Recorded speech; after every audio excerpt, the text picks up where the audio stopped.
அருமருந்தாய் விண்ணவர்க்கரசியாய் மண்ணில் உயிர்க்கெல்லாம் மாதாவாய் மாசிலா கன்னியாய் கர்த்தனை இந்த தவமே தவத்தின் ஒரு பயனே என் தாயான அம்மா தாயான அம்மா. வண்ண வண்ண லீலி மலர் அன்னை மரினே ஆரோக்கியத்தாயே கண்ணல் சுவை தேனமுதே கன்னி மரியாயே கன்னி மரியாயே. வண்ண வண்ண லீலி மலர் அன்னை மரினே ஆரோக்கியத்தாயே கண்ணல் சுவை தேனமுதே கன்னி மரியாயே கன்னி மரியாயே. தன்னை இந்த புவிக்களித்த இறைவன் திருமகன் உன்னை தாயாக ஆசி தந்தான் தான் பிறக்கும் முன்னே. தன்னை இந்த புவிக்களித்த இறைவன் திருமகன் உன்னை தாயாக ஆசி தந்தான் தான் பிறக்கும் முன்னே. வண்ண வண்ண லீலி மலர் அன்னை மரினே ஆரோக்கியத்தாயே கண்ணல் சுவை தேனமுதே கன்னி மரியாயே கன்னி மரியாயே.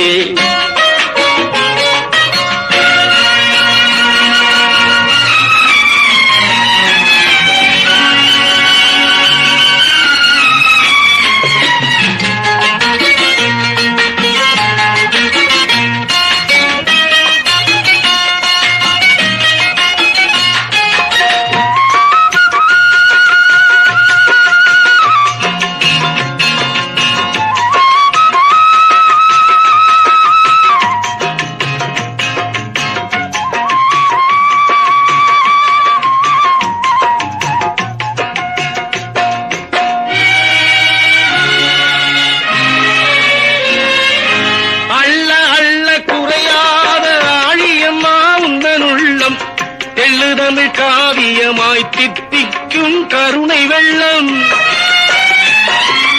அள்ள அள்ள குறையாத ஆழியம்மா உந்தன் உள்ளம் தெள்ளுதமிழ் காவியமாய் தித்திக்கும் கருணை வெள்ளம்.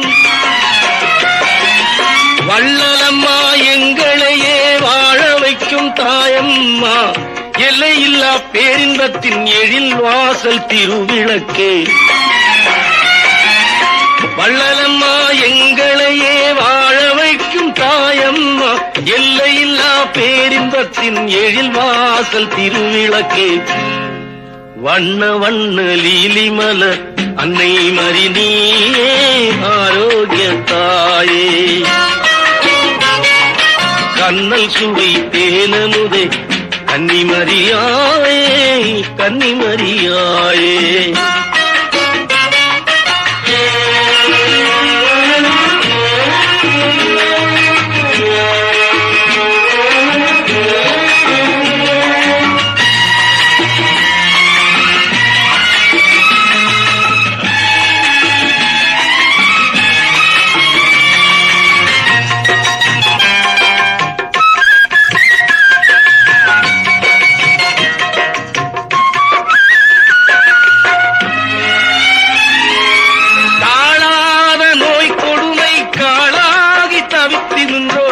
கோடான கோடி மக்கள் குறைகளை தீர்ப்பவளே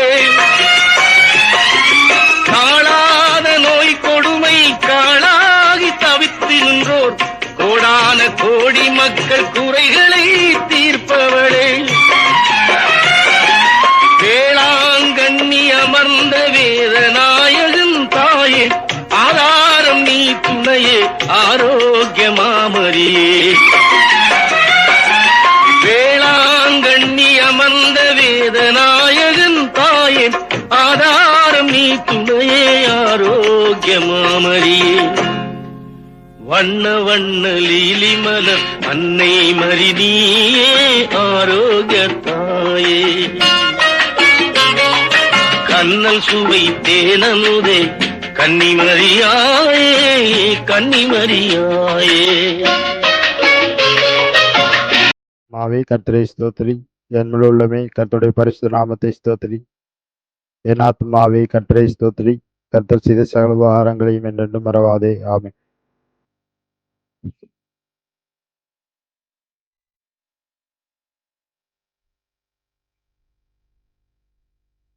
நன்றி இயேசுவே, போற்றி இயேசுவே, நன்றி இயேசுவே, போற்றி இயேசுவே.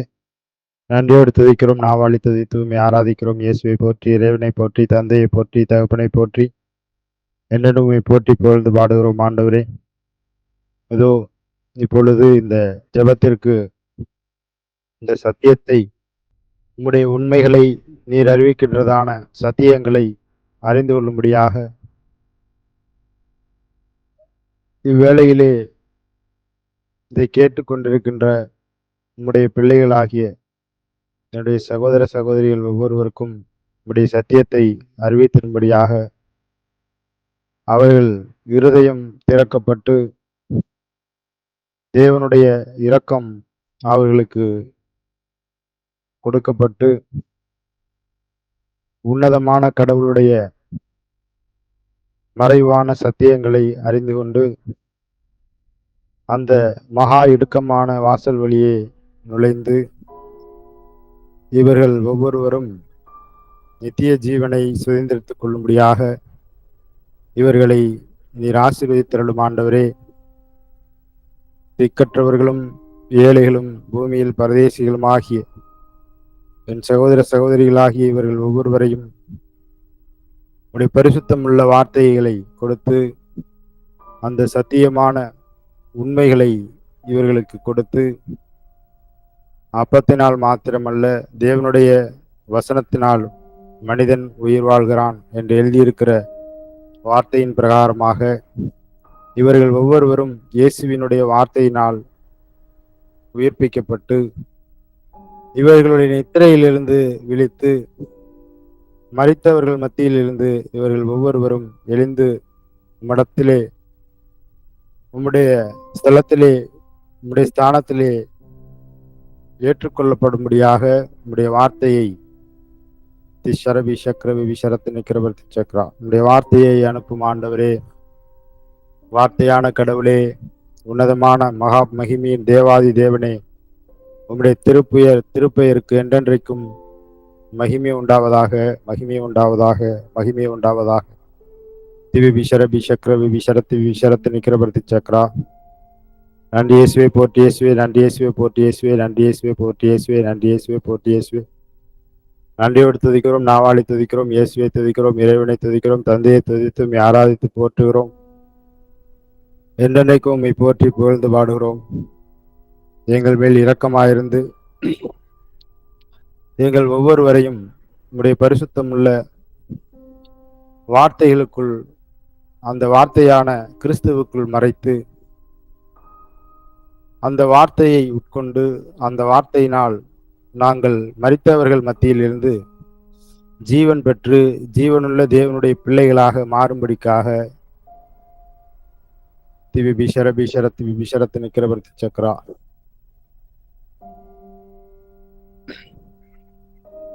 இப்பொழுது வந்திருக்கின்ற உம்முடைய பிள்ளைகளாகிய இந்த சகோதர சகோதரிகள் மேல் உம்முடைய முத்திரையை நீர் பதித்திடும்படியாக நீர் கிருபை செய்த அந்த வார்த்தையினுடைய ஏகபத்தினியாகிய இயேசு கிறிஸ்துவினுடைய தாய், பரிசுத்தமுள்ள கன்னிமரியால் எங்கள் ஒவ்வொருவருடைய தாய், எங்கள் ஒவ்வொருவருடைய பாதுகாவலி, எங்களை நடத்துகிறவள், எங்கள் தாயானவள். திவி பிஷரபி சரத்திவி விசரத்து நிற்கிறபர்த்தி சக்ரா. மகிமையின் கடவுளும் மகத்துவமுள்ள தேவனும் மகா பரிசுத்தருமாயிருக்கின்ற இயேசு கிறிஸ்துவனுடைய தாய், எங்கள் ஒவ்வொருவருக்கும் தாயாக அந்த சிலுவையிலே உயர்த்தப்பட்ட அந்த கடைசி நேரத்திலே நீர் எங்களுக்காக உம்முடைய தாயை, பரிசுத்தமுள்ள கன்னி தாயை, எங்கள் ஒவ்வொருவருக்காகவும் நீர் கொடுத்து சென்றிருக்கிறீர். அந்த எங்களுடைய பாதுகாவலியாகிய எங்களுடைய பரிசுத்தமுள்ள தாய், பரிசுத்தமுள்ள கன்னித்தாய் மரியாளின் வழிநடத்துதலின்படி நாங்கள் இடுக்கமான வாசல் வழியே நுழைந்து இயேசு கிறிஸ்துவினுடைய அடிச்சுவடுகளை பின்பற்றி அவருடைய ஸ்தானத்தை கண்டடையும்படியாக எங்களுக்கு ஞானத்தையும் அறிவையும் உணர்வையும் பலத்தையும் கொடுத்தருளும் ஆண்டவரே, கொடுத்தருளும் ஆண்டவளே. திவி பிஷரபி சக்கரபி பிஷரத்து நிக்கிறபர்த்தி சக்கரா. நன்றி இயேசுவே, போற்றி இயேசுவே, நன்றி இயேசுவே, போற்றி இயேசுவே, நன்றி இயேசுவே, போற்றி இயேசுவே, நன்றி இயேசுவே, போற்றி இயேசுவே. நன்றியோடு துதிக்கிறோம், நாவாலை துதிக்கிறோம், இயேசுவை துதிக்கிறோம், இறைவனை துதிக்கிறோம், தந்தையை துதிக்கிறோம், தகப்பனை துதித்தும் ஆராதிக்கிறோம், போற்றுகிறோம், வணங்குகிறோம். நீர் ஒருவரே எங்களை ஆளுகை செய்ய வேண்டும். நீர் ஒருவரே எங்களை வழிநடத்த வேண்டும். உம்முடைய கட்டளைகளுக்கு நாங்கள் கீழ்ப்படியும்படியாக எங்களை நீர் உம்முடைய திருச்சட்டங்களுக்குள்ளாக ஒடுக்கி கீழ்ப்படுத்தி எங்களை உம்முடைய வார்த்தைக்குள் நடத்தியருளும் ஆண்டவரே. நாங்கள் ஒவ்வொருவரும் உமக்கு முன்பாக, உம்முடைய வார்த்தைக்கு முன்பாக அடிபணிகிறோம். திவி ஷரபி ஷரபி ஷரத் திவி ஷரத் நிக்கிறபர்த்தி சக்ரா. நன்றி இயேசுவே, போற்றி இயேசுவே, நன்றி இயேசுவே, போற்றி இயேசுவே, நன்றி இயேசுவே, போற்றி இயேசுவே, நன்றி இயேசுவே, போற்றி இயேசுவே. நன்றியோடு துதிக்கிறோம், நாவாலை துதிக்கிறோம், இயேசுவை துதிக்கிறோம், இறைவனை துதிக்கிறோம், தந்தையை துதிக்கிறோம், தகப்பனை துதிக்கிறோம். என்றென்றும் உம்மை துதித்து போற்றி உம்மை ஆராதித்து வணங்குகிறோம். திவி ஷரபி சக்கர சரசர சரசர. நன்றி இயேசுவே, போற்றி இயேசுவே, நன்றி இயேசுவே, போற்றி இயேசுவே, நன்றி இயேசுவே, போற்றி இயேசுவே. எங்களுக்குள் கொடுக்கப்பட்டு அவைகளை நிறைவேற்றப்படும்படியாக பூமியிலே அலைந்து திரிகின்றவர்களாக வலுசற்பத்தினுடைய வார்த்தைகளை எங்களுக்குள் இருந்து முழுமையாக அகற்றியருளும் ஆண்டவரே. அந்த வலுசற்பத்தினுடைய வாயிலிருந்து கக்கப்படுகிற விஷங்களை குடித்து அவனுடைய அந்த வலுசற்பத்தினுடைய வார்த்தைகளை நிறைவேற்றுகிறவர்களாக, எங்கள் மாம்சத்திலே அவைகளை நிறைவேற்றி தீர்க்கிறவர்களாக நாங்கள் இராதபடிக்கு உம்முடைய திருச்சட்டங்களினால் நாங்கள் காக்கப்பட்டு, பரிசுத்தமுள்ள வார்த்தையாகிய சுதனால் நாங்கள் காக்கப்பட்டு, உம்முடைய பரிசுத்தமுள்ள பரதேசிக்கு நாங்கள் ஒவ்வொருவரும் வந்து சேர்ந்திரும்படியாக எங்களுக்கு கிருபை செய்தருளும், கிருபை செய்தருளும், கிருபை செய்தருளும். திவி பிஷர பிஷர பிஷர திவி பிஷரத்து நிக்கிறபர்த்தி சக்ரா. நன்றி இயேசுவே, போற்றி இயேசுவே, நன்றி இயேசுவே, போற்றி இயேசுவே, நன்றி இயேசுவே, போற்றி இயேசுவே, நன்றி இயேசுவே, போற்றி இயேசுவே. நன்றியோடு துதிக்கிறோம், நாவாலை துதிக்கிறோம், இயேசுவை துதிக்கிறோம், இறைவனை துதிக்கிறோம், தந்தையை துதிக்கிறோம், தகப்பனை துதித்து உம்மை ஆராதிக்கிறோம். நாங்கள் உம்மை அடைந்திட முடியாதபடிக்கு, உம்மோடு சேர்ந்திட முடியாதபடிக்கு, உம்மை அறிந்து கொள்ள முடியாதபடிக்கு, உம்முடைய வார்த்தைகளை புரிந்து கொள்ள முடியாதபடிக்கு, எங்களுக்குள் உம்மை வரவழைத்து எங்களுக்குள் உம்மை தங்க வைக்க கூடாதபடிக்கு, உமக்குள் நாங்கள் தங்க முடியாதபடிக்கு, எல்லாவற்றையும் கிறிஸ்துவோடு இணையக்கூடாதபடிக்கு எல்லாவற்றையும் தடை செய்கிறதான எல்லா தீய ஆவிகளோடும் நாங்கள் ஏற்படுத்தி கொண்டதான எல்லா உடன்படிக்கைகளையும் ஒப்பந்தங்களையும் விட்டுவிட மனதாயிருக்கிறோம் ஆண்டவரே. முழு மனதோடு விட்டுவிட மனதாயிருக்கிறோம் ஆண்டவரே. இதோ இப்பொழுது இந்த ஜெபத்திற்கு வந்திருக்கின்ற என்னுடைய சகோதர சகோதரிகள், இவர்கள் ஒவ்வொருவரும் இந்த தீய ஆவிகளினுடைய கட்டுக்களிலிருந்து விடுதலை அடைந்து உம்மோடு ஒப்புரவாகி நீர் கொண்டு வந்ததான அந்த நிலை வாழ்வை, அந்த நித்திய வாழ்வை பெற்றுக்கொள்ளும்படியாக தங்களுடைய மாம்சத்தினுடைய சகல இச்சைகளையும் விட்டுவிட மனதாயிருக்கிறார்கள். அவைகளை நீரே அறிந்திருக்கிறீர். அவைகளுக்கு ஏற்றதை நீரே செய்தருளும்படியாக உம்மை நோக்கி கூக்குரலிடுகிறேன். திவி பிஷரபி ஷரபி ஷரத்தி பிஷரத்து நிக்கிறபர்த்தி சக்ரா. எல்லோருடைய இருதயத்தையும் அவைகளுக்குள் இருக்கின்ற யோசனைகள் எல்லாம் கண்ணோக்கி பார்க்கின்ற எங்கள் தகப்பனாகிய ஆண்டவரே, ஆட்டுக்குட்டியானவரே, எங்களுடைய அறியாமையினாலும்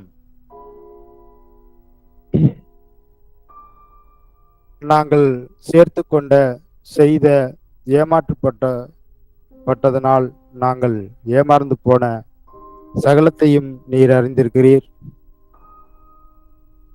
எல்லாவற்றையும் நீர் அறிந்தவராயிருக்கிறீர். நாங்கள் ஒவ்வொருவரும் முழு மனதோடு உமக்கு முன்பாக நின்று எங்களுடைய சகல அக்கிரமங்களையும் நாங்கள் உமக்கு முன்பாக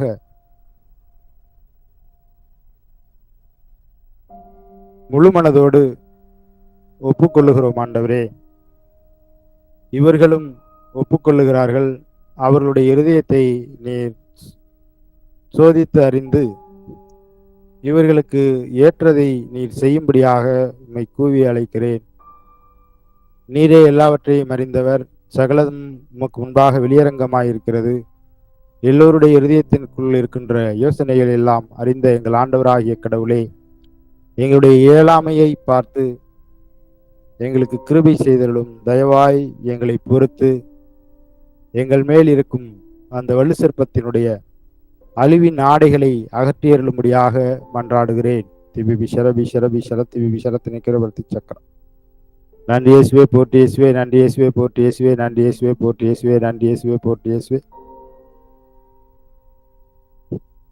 நன்றியோடு துதிக்கிறேன், நாவாளி துதிக்கிறேன், இயேசுவை துதிக்கிறேன், இறைவனை துதிக்கிறேன், தந்தையை துதிக்கிறேன், தகப்பனை துதித்து ஆராதித்து போற்றி வணங்குகிறேன். பரிசுத்தர் பரிசுத்தர் பரிசுத்தர் பரிசுத்தர் பரிசுத்தர் பரிசுத்தர் பரிசுத்தர் பரிசுத்தர் தூயவர் தூயவர் தூயவர் தூயவர். திபி ஷரபி சக்கர விபி ஷரபி ஷரத்து விபி ஷரத்து நிக்கிறபர்த்தி சக்கரத்து நிக்கிறபர்த்தி விபி ஷரபி ஷரத்து விபி ஷரத்து நிக்கிறபர்த்தி சக்கரா. நன்றி இயேசுவே, போற்றி இயேசுவே, நன்றி இயேசுவே, போற்றி இயேசுவே. நன்றியோடு துதித்து ஆராதிக்கிறோம், போற்றுகிறோம், வணங்குகிறோம், துதிக்கிறோம். பரிசுத்தமுள்ள கடவுளே, மகா பரிசுத்தமுள்ள ஆண்டவரே, உம்முடைய திருநாமம் மகிமைப்படுவதாக, மகிமைப்படுவதாக. உடைய திருநாமம் ஒன்றுக்கே என்றென்றைக்கு மகிமை வருவதாக, மகிமை சேர்வதாக, மகிமை உண்டாவதாக. உடைய திருநாமத்தை மகிமைப்படுத்துகிறோம், போற்றுகிறோம், போற்றுகிறோம், வணங்குகிறோம், ஆராதிக்கிறோம். உடைய திருநாமம் வாழ்த்தப்படுவதாக, உடைய திருநாமம் வாழ்த்தப்படுவதாக, ஆராதிக்கப்படுவதாக. ஆராதிக்கிறோம், துதிக்கிறோம். தூயவர் பரிசுத்தர் பரிசுத்தர் பரிசுத்தர் பரிசுத்தர் பரிசுத்தர். விபி ஷரபி சக்கர விபி ஷரத்தி விபி ஷரத்து நிக்கிறவர்த்தி சக்கர விபி ஷரத்து நிக்கிறவர்த்தி சக்கரவர்த்தி நிக்கிறவர்த்தி சக்கரா. நன்றி இயேசுவே, போற்றி இயேசுவே, நன்றி இயேசுவே, போற்றி இயேசுவே, நன்றி இயேசுவே, போற்றி இயேசுவே, நன்றி இயேசுவே, போற்றி இயேசுவே, நன்றி இயேசுவே, போற்றி இயேசுவே, நன்றி இயேசுவே, போற்றி இயேசுவே. சக்கர பிபி ஷரபி சந்திர நிக்கிற திருமிக்கிற தர்பாதிரபி ஷரபி ஷரத்து விபி ஷரத்து நிக்கிறவர்த்தி சக்கரா. நன்றி இயேசுவே, போற்றி இயேசுவே, நன்றி இயேசுவே, போற்றி இயேசுவே, நன்றி இயேசுவே, போற்றி இயேசுவே, நன்றி இயேசுவே, போற்றி இயேசுவே. ஷரபி சக்கர விபி ஷரபி ஷரத்து விபி ஷரத்து விபி சக்கர விபி ஷரத்து நிக்கிறவர்த்தி சக்கரா. சக்கர விபி ஷரபி ஷரத்து விபி ஷரத்து நிக்கிறவர்த்தி சக்கரா. சக்கர சர சர சர சர சர சர சர சர அச்சத்தை மிக்கிறது மிக்கிறது பாதிரி ஷரத்து நிக்கிறவர்த்தி சக்கரா. என் ஆத்மாவே கர்த்தரை ஸ்தோத்திரி, என் முழு உள்ளமே கர்த்தருடைய பரிசுத்த நாமத்தை ஸ்தோத்திரி. என் ஆத்மாவே கர்த்தரை ஸ்தோத்திரி, கர்த்தர் செய்த சகல உபகாரங்களையும் என்றென்று மறவாதே. ஆமென்.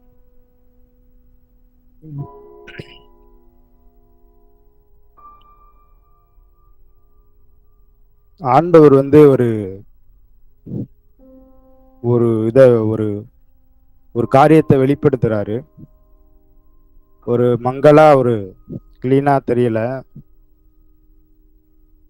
கொஞ்சம் மங்களா தான் தெரியுது, ரொம்ப டீட்டெயிலா அது தெரியல. அப்படிதான் வரும் காட்சி, அப்படியே ஒரு சாயல் மாதிரி வரும், ஃபுல்லா தெளிவெல்லாம் வராது காட்சி. எப்படி இருக்குது அப்படின்னா,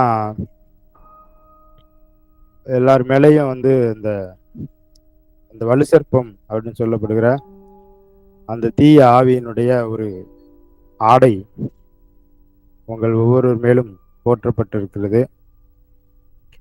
அதனாலே அந்த நெற்றிகளின் மேலெல்லாம் சாவு அப்படின்னு எழுதியிருக்குது. நம்மளுக்கு பொதுவாக சாவு அப்படின்னாலே நம்ம எல்லாருமே நம்மளுக்கு தோன்றுகிறது என்னவென்றால், நம்ம அந்த மாம்சம் இறந்து போகின்ற ஒரு நிகழ்வை தான் நம்ம சாவு அப்படின்னு நினைச்சிட்டு இருக்கிறோம். ஸோ அது சாவு கிடையாது. ஆண்டவர் கூட ஒரு இடத்துல சொல்லுவாரு, அவன் நித்திரையா இருக்கிறான், அவள் நித்திரையில் இருக்கிறாள் அப்படின்னு சொல்லுவார். ஸோ ஒரு சிறுமிய, ஒரு சிறு பெண்ணை எழுப்புவாரு. அதுக்கப்புறம் லாசர் எல்லாம் எழுப்புவாரு. அவங்க நித்திரையில இருக்கிறாங்க அப்படின்னு சொல்லுவார். உண்மையான சாவு அப்படின்னா என்ன அப்படின்னா, நீங்க திருவெளிப்பாட்டில் எடுத்து படிச்சு பார்த்தாதான் தெரியும் உண்மையான சாவு அப்படிங்கிறது என்ன அப்படின்னு. நித்திய இரண்டாம் ஆக்கினை, அதுதான் ஒரிஜினலான அழிந்து போகக்கூடிய ஒரு நிலை.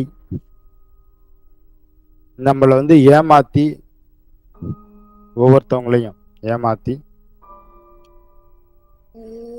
இதெல்லாம் வந்து நீங்க எல்லாரையுமே கம்பல்சரி இதை நீங்க நம்பியே ஆகணும் அப்படின்லாம் எந்த விதமான கட்டாயம்லாம் கிடையாது. அப்படிலாம் எப்பயுமே வந்து ஆண்டவர் வந்து ஒரு கட்டமைச்சு அதுக்குள்ளார வச்சு அதெல்லாம் செய்ய மாட்டார். எல்லாருக்குமே எப்பயுமே அந்த ஒரு சுதந்திரம், எல்லாவற்றையும் சாப்பிடு, நடுவில் உள்ளத நன்மை தீமை அறியக்கூடியத நீ அதை வந்து சாப்பிடக்கூடாது அப்படின்னு சொல்லுவார். சாப்பிடும் நாளிலே நீ சாகவே சாவாய் அப்படின்னு சொல்லுவாரு. அதுக்கப்புறம் சில காரியங்கள்லாம் நடக்கும். ஆண்டவர் நினைச்சிருந்தா அவங்களுக்கு வந்து ஒரு வேலி வச்சு அந்த மரம் பக்கமே போக முடியாம அப்படி பண்ணிருக்கலாம். ஆனா அது மாதிரிலாம் ஆண்டவர் பண்ணல. அவருக்கு முன்னாடி நம்ம ஒவ்வொருத்தவங்களும் தானாகவே அவர் மேல அன்பு கொண்டு அதை விட்டு விலகி வர வேண்டும் என்று அவர் எதிர்பார்க்கிறார். அதனால கட்டாயப்படுத்தி ஒரு மனுஷனை வந்து ஒரு செயலை செய்ய விடாதபடி பாதுகாத்து வைத்திருந்தோம் என்றால், ஒரு நாளில் அவன் திருப்பியும் மறுபடியும் அந்த செயலுக்குள் உறுதியிலும் உறுதியாக கடந்து போவான். அதுக்குள்ளார போயிடுவாங்க. ஸோ அது கிடையாது, அன்புங்கிறது அது கிடையாது. உண்மையாலுமே அன்பு செய்து மனப்பூர்வமாக நம்ம அந்த சட்ட திட்டங்களுக்குள்ளார போய் இருந்து, மரியாள் மாதிரி, பரிசுத்தமுள்ள கன்னி மரியாள் நம்மளுடைய தாய்,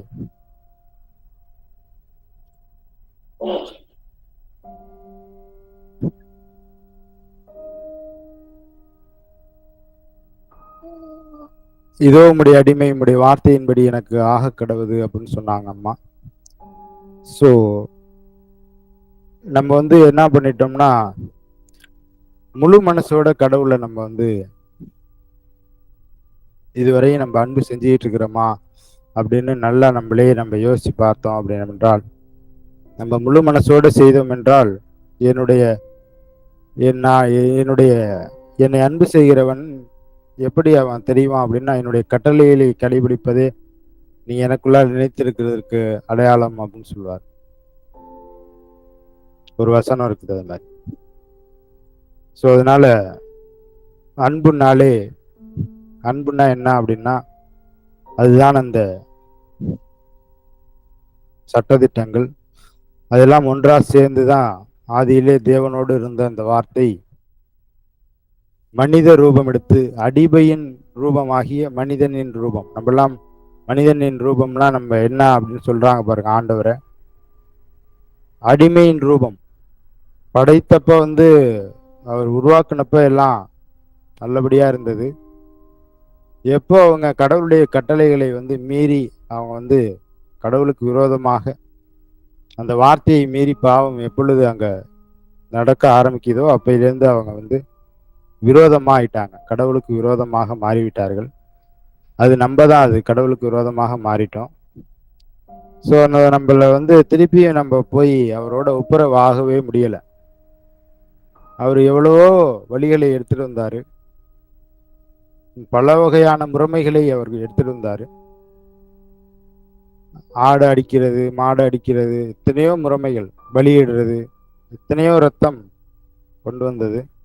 ஒரு ரத்தத்தினாலையும் அந்த அந்த அந்த திருச்சட்டங்களை நிறைவேற்றவே முடியவே இல்லை. கடைசியில என்ன நடந்தது அப்படின்னா, நம்மளுக்காக அந்த திருச்சட்டமே அந்த பாடிய வாங்கிட்டு கிறிஸ்துவா, ஆதியிலே வார்த்தை இருந்தது, யோவான்ல சொல்றாங்கல்ல, அந்த வார்த்தை தேவனோடு இருந்தது, அது தேவனா இருந்தது.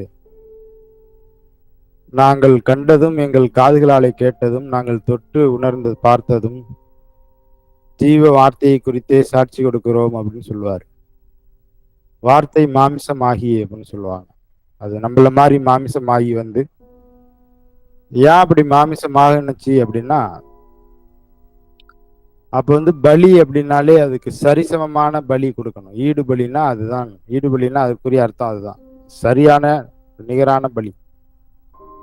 அதற்கு சமமான ஒரு பலி கொடுக்கணும். மனுஷனுக்கு சாவுல காப்பாற்றணும் அப்படின்னா இன்னொரு மனுஷன் தான் வந்து வரணும், வந்து பலியாகணும்.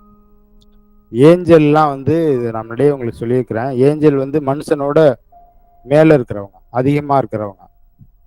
மிருகங்கள் மனுஷனோட கீழே இருக்கிறது. அப்ப அதுக்கு சரியான ஒரு பலி அப்படின்னா மனுஷன் தான் வரணும். அதுக்கு முறையான ஒரு பலி அப்படின்னா சரியான ஒரு பலி, கரெக்டா அந்த திராசை வந்து நிற்கும் பொழுது கரெக்டா அது செயல்படணும். அந்த அந்த பலனை பெற்றுக்கொள்ளணும் அப்படின்னா ஒரு மனுஷன் தான் வந்து பலியாகணும். மனுஷனில் ஒருவனும் நல்லவன் இல்லை, எல்லாரும் ஒருங்கே கெட்டழிந்து போனார்கள் அப்படின்னு ஒரு வார்த்தை இருக்கு. அப்ப வந்து யார் யாரு இங்க வந்து மனுஷ ரூபத்துல வந்து நன்மையாகவே வாழ்ந்து, அதாவது அந்த புனிதம் கெடாமல் கடவுளாகவே வாழ்ந்து கடவுள்கிட்ட போனவங்க யாரு? அவங்க 2 பேரும் கடவுள் தான். யார் யாருன்னா மதர் மேரி, நம்முடைய தாய், பரிசுத்தமுள்ள கன்னித்தாய் கன்னிமரியாளும், நம்முடைய தகப்பன் இயேசு கிறிஸ்துவும் இந்த பூமிக்கு மனுஷனாக 2 பேர் வந்தாங்க. இதெல்லாம் எல்லாராலையுமே ஏற்றுக்கொள்ள முடியாது. நிறைய இந்த பார்த்தீங்கன்னா இன்னைக்கு வேத ஆராய்ச்சி பண்றோம், ஆராய்ச்சியில் நாங்கள் அதை படிக்கிறோம் இதை படிக்கிறோம்ட்டு நம்ம நிறைய பேர் எப்படி தப்பிதமானவைகளுக்குள்ளார அதை கொண்டுட்டு போய் நிறையா தவறான காரியங்களை பைபிள்லேருந்தே எடுத்துக்காட்டாக சொல்லி பரிசுத்தாவியே இல்லைங்கிறாங்க. அந்த மாதிரியான ஒரு நிலைக்கு போயிட்டு இருக்கிறாங்க. ஸோ அதனால ரொம்ப நீட்டா கிளியரா நம்மளுக்கு காமிச்சு வச்சிருக்கிறாரு. என்ன சொல்லி வச்சிருக்கிறாங்க அப்படின்னா, அவங்க 2 பேரும் தான் உலகத்தை மீட்பதற்காக வந்தவங்க.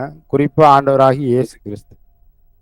ஆண்டவராகி இயேசு கிறிஸ்து அந்த வார்த்தை மாம்சத்தை எடுக்கணும், மாம்சத்தின்படி வரணும் அப்படின்னா அது எப்படி டக்குன்னுலாம் அது மேலேருந்துலாம் இறங்கி அப்படிலாம் வரல. அது கடவுள் வந்து அது எல்லா சட்டத்திட்டங்களுக்குள்ளாரையும் தான் அவர் செயல்படுவார். சட்டத்திட்டங்களுக்குள்ளார இருந்து தான் செயல்படுவார் அவர். அந்த சட்டத்திட்டங்களை வந்து அவர் கொடுத்துருக்கிறாருன்னா அதை வந்து அவரே அதை பிரேக் பண்ண மாட்டாரு. நம்ம தான் எப்பயுமே கடவுளுடைய சட்டங்களை பிரேக் பண்ணிக்கிட்டே இருப்போம். அவர் எப்பயுமே பிரேக் பண்றதே இல்லை. அதை வேணா உறுதிப்படுத்துவாரை ஒழிஞ்சு அதை பிரேக் பண்ணவே மாட்டாரு. அதற்காகவே அதன்படியாகவே அந்த இன்னொரு மனுஷி ஒருத்தவங்க தேவைப்பட்டாங்க.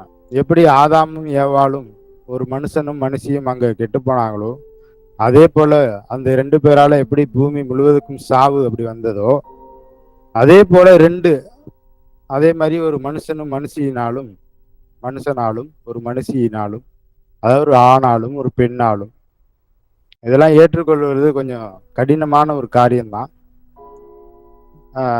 இருந்தாலும் நம்ம எல்லாருமே கத்தோலிக்க மரபுக்குள்ளார நம்ம போயிட்டு இருக்கிறோம்.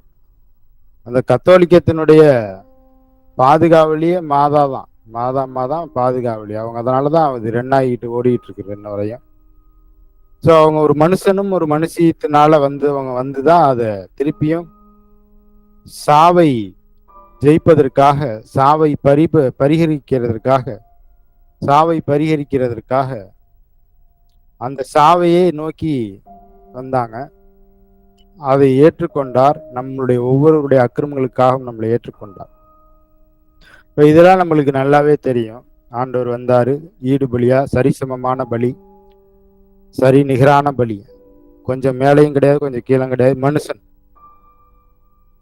மனுஷனாக ஒரு பூமிக்கு வந்தாரு அப்படின்னு நிறைய இடத்துல இந்த வசனங்கள் எழுதி வச்சிருக்கிறாங்க. ஸோ அந்த மனுஷனை கொண்டு வரணும்னா இன்னொரு மனுஷி, ஒரு பெண், ஒரு ஆணோ பெண்ணோ எந்த ஒரு குழந்தையா இருந்தாலும் பிறந்துதான் வர முடியும். அப்படியே டக்குன்னுலாம் அது மாதிரிலாம் எப்பயுமே வராது. அதனால வந்து நம்மெல்லாம் வந்து எப்படி ஒரு எண்ணத்துல இருக்கிறோம் அப்படின்னா, குறிப்பா மாதாம்மா வந்து நம்ம அதிகமா எப்பயுமே நம்ம ஹையா நம்ம நல்லபடியா தான் நம்ம யோசிச்சு வச்சிருப்போம். ஆனா நம்ம வந்து கடவுள் இதுக்கு நிகருக்கு நம்ம கொண்டுட்டு போய் வச்சிருக்க மாட்டோம் எப்பயுமே. ஆனால் வந்து எப்படி இருக்குது அமைப்பு அப்படின்னா, மாதாவுமே வந்து எப்படி பார்த்தீங்கன்னாலும் ஒரு கடவுள் தன்மை கொண்டவங்க தான், கடவுள் தான் அவங்களும். இப்ப இயேசு கிறிஸ்து கடவுள்னா, மாதா உறுதியிலும் உறுதியாக கடவுள். இதெல்லாம் ஏற்றுக்கொள்வது ரொம்ப கடினமான ஒரு ஒரு காரியம். இருந்தாலும் நம்மளுடைய கத்தோலிக்க திருச்சபையினுடைய பாதுகாவலி அப்படின்னு வச்சிருக்கிறாங்க. அவங்க வந்து புனிதர்கள் லிஸ்ட்ல அவங்கள வச்சிருக்கிறாங்க. அவங்கலாம் புனிதர் கிடையாது மாதா அதெல்லாம்.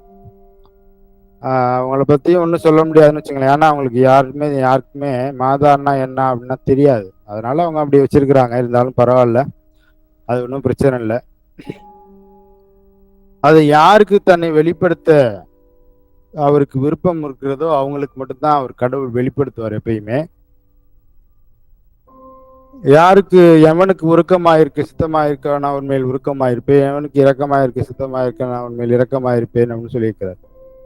உயர்ந்தவனை தாழ்த்தவும் தாழ்ந்தவனை உயர்த்தவும் பலவான்களை ஆசனங்களில் இருந்து தள்ளி பலவீனமானவர்களை தெரிந்து கொண்டார் அப்படின்னு வரிசையா அந்த அம்மா பாடுவாங்க லூக்காவில். ஸோ அந்த கான்செப்ட் தான் இப்போ ஓடிட்டு இருக்குது. அந்த காலகட்டம் தான் இப்போ இயங்கிட்டு இருக்குது.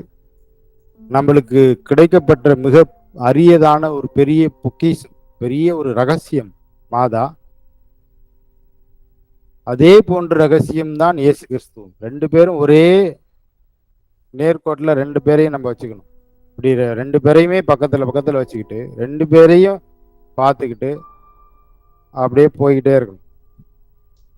ஒருத்தவங்களை விட்டுட்டு ஒருத்தவங்களையே பின்பற்றி போகக்கூடாது, ஒருத்தவங்களை விட்டுட்டு இன்னொருத்தவங்களையே பின்பற்றி போகக்கூடாது.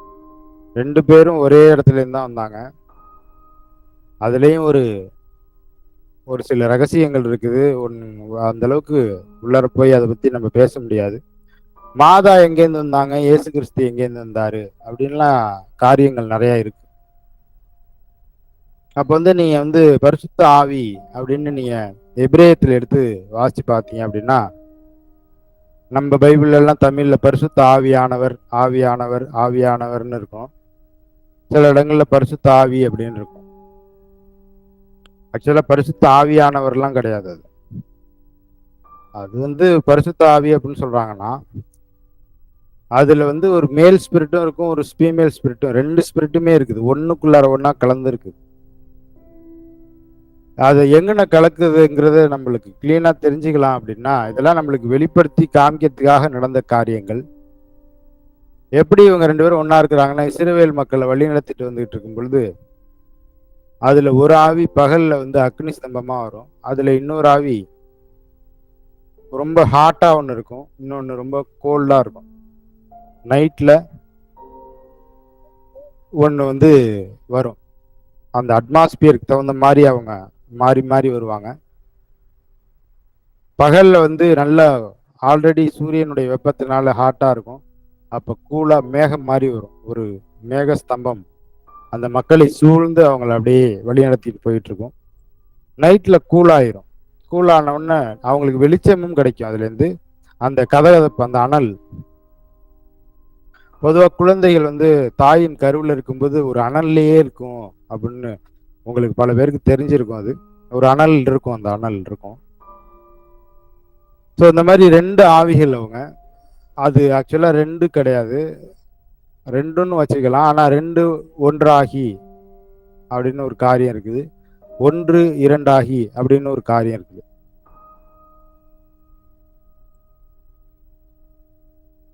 ரெண்டு வந்து ஒன்றாகி வந்து புதிய ஏற்பாடு, ஒன்று வந்து இரண்டாகி அப்படிங்கிறது பழைய ஏற்பாடு.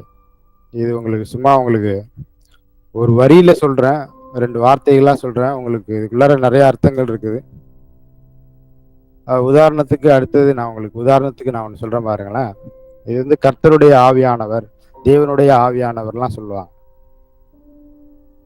அப்ப வந்து என்ன நடக்குது அப்படின்னா, மரியாள் மாதாம்மா வந்து யோசேப்புக்கு நிச்சயம் பண்ணியிருப்பாங்க. எல்லாமே நம்மளுக்கு எல்லாமே தெரியும். இந்த நிகழ்ந்த அந்த நிகழ்வு ஹிஸ்ட்ரி, இதெல்லாம் நிகழ்ந்தது. அதெல்லாம் நம்மளுக்கு எல்லாருக்குமே தெரியும்.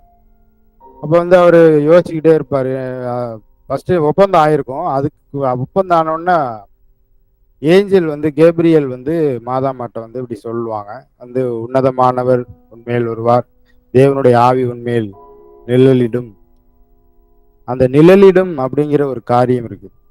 ஸோ 2 ஒன்றாகின்ற ஒரு நிகழ்வு. ஒன்றாகும் பொழுது அதுக்குள்ளார இருந்து இன்னொன்று வரும். ஒரு பிரதானமான ஒரு 8 அதுக்குள்ளார இருந்து இன்னொரு 8 வந்து ப்ரொடியூஸ் பண்ணுது. அதாவது உருவாக்கி வெளியில கொண்டுட்டு வருது. 99 மலை மேல விட்டுட்டு கிறிஸ்து வந்து தொலைந்து போன ஒன்றை தேடி வந்தார். அப்படின்னா அந்த ஒன்று அப்படின்னா என்னத்த ஒரு ஆண்டவர் என்ன சொல்ல வராரு அப்படிங்கிறத நம்ம இதெல்லாம் வேத வசனங்களை நம்ம ரொம்ப பொறுமையா நிதானத்தோட இருந்து அதை எடுத்து வாசிச்சாதான் அதெல்லாம் நம்மளுக்கு புரியும். அதனால நம்மளுக்கு கிடைக்கப்பட்ட அந்த மிகப்பெரிய பொக்கிஷம் நம்முடைய பரிசுத்தமுள்ள தாய், கன்னித்தாய், கடவுளாக இருக்கின்ற பரிசுத்தமுள்ள கன்னித்தாய். அவங்க எப்பயுமே கடவுளா தான் இருக்கிறாங்க. அவங்களுடைய வழி மரபினர் வந்து யாராலே சொல்லி முடியும் அப்படின்னு சொல்லுவாங்க. அந்த கிறிஸ்துவினுடைய இந்த சிலுவையிலே உயர்த்தப்பட்ட கிறிஸ்துவினுடைய வழிமரபினரை எப்படி எண்ண முடியும் அப்படின்னு சொல்லுவாங்க.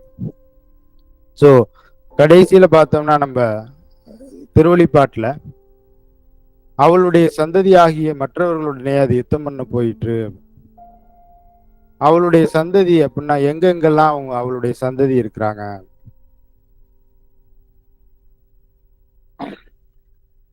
இது கொஞ்சம் ரொம்ப கவனமா நம்ம புரிஞ்சுக்கணும். அந்த ஒரு 2 குமாரர்கள் இருப்பாங்க. ஒரு ஒரு செல்வந்தருக்கு 2 குமாரர்கள் இருப்பாங்க. அதுல ஒரு குமாரன் மூத்தவன் வந்து எல்லாவற்றையும் நிர்வாகம் பண்ணி அவரு அப்பாவினுடைய எல்லாத்தையும் பார்த்துக்கிட்டு நிர்வாகம் பண்ணிக்கிட்டு வயலுக்கு போறது, வேலை செய்யறது, அவருடைய எல்லா அரண்மனை எல்லாத்தையுமே பார்த்துக்கிட்டு அவர் இருப்பாரு. இளையகுமாரன் வந்து அவர் சரியான ஒரு ஊதாரி, எல்லாவற்றையும் அழிக்கிறது, அது மாதிரியான ஒரு நிலையில இருந்து எல்லாத்தையும் சொத்தை பூரா பிரிச்சு வாங்கிக்கிட்டு எல்லாத்தையும் எனக்கு கொடு அப்படின்னு சொல்லிட்டு வாங்கிட்டு போய் தூர தேசம் அப்படின்னு ஒரு இடத்துல வந்து மாட்டிக்கிட்டாரு. தூர தேசத்துல. ஸோ நம்ம எல்லாமே தூர தேசத்துல இப்ப மாட்டிக்கிட்டு எங்க போறதுன்னு தெரியாம இந்த திருச்சபையை பரிசுத்தமுள்ள கன்னித்தாயாகிய அன்னை கன்னிமரியாளினுடைய திருச்சபையாகிய அந்த கிறிஸ்து என்னும் பாறையின் மேல் கட்டப்பட்ட அந்த திருச்சபை இப்படி ஒரு நிலைமையில இருக்குது. அதுக்கு வந்து நம்மளும் ஒரு காரணம் தான். அதனால நம்மளுக்கு கிடைக்கப்பட்ட மிகப்பெரிய அந்த பொக்கிஷமாகிய அந்த தாய் அவங்கள வச்சுக்கிட்டு அவங்க தான் நம்மளுக்கு உதவி. எப்பயுமே என்ன சோதனைகள் வந்தாலும் மாதாவை நம்ம வச்சுக்கிட்டு கூப்பிட்டோம்னா, ஒரு 10 மணி ஜெபமாலை சொன்னோம்னா உடனே அதற்குண்டான பதில் உடனே நம்மளுக்கு கிடைச்சிரும். அது மாதா யாரு அப்படின்லாம் எப்பயுமே யாராலையுமே சொல்லவே முடியாது. நல்லா புரிஞ்சுக்குங்க, நல்லா தெரிஞ்சுக்குங்க. இவங்க தான் மாதா, அவங்க தான் மாதா அப்படின்னு யாராவது சொன்னாங்க அப்படின்னா அதெல்லாம் நம்பாதீங்க. அதெல்லாம் எங்கேயுமே சொல்லப்படலை. அது கடவுளுடைய ஞானத்தை யாரால் கண்டுபிடிக்க முடியும்? கடவுளுடைய ஞானத்தை யாரால் கண்டுபிடிக்க முடியும்? கடவுளுடைய அந்த அவருக்குள்ளார இருக்கிற உள்ளுணர்வை யார் அறிந்து அவருக்கு யோசனை சொல்ல முடியும்? இதெல்லாம் நம்ம யோசிச்சு பார்த்தோம்னா அதற்குள்ளாரே நம்ம போக முடியாது அப்படின்னு தெரிஞ்சுக்க முடியும். இப்ப இங்க இருக்கிறவங்க சில பேர் எப்படிப்பட்ட ஒரு நிகழ்வுல இருக்கிறாங்க அப்படின்னா, சாதாரணமான ஒரு ஒரு ஒரு லேடி போல, ஒரு பெண் போல, அப்படிலாம் கிடையாது. அவங்க அப்படிலாம் கிடையாது. ஸோ நம்மளுக்கு தெரியாததுனால நம்ம போய் அதை வந்து தப்பிதமா சொல்ல வேண்டிய அவசியம்லாம் கிடையாது.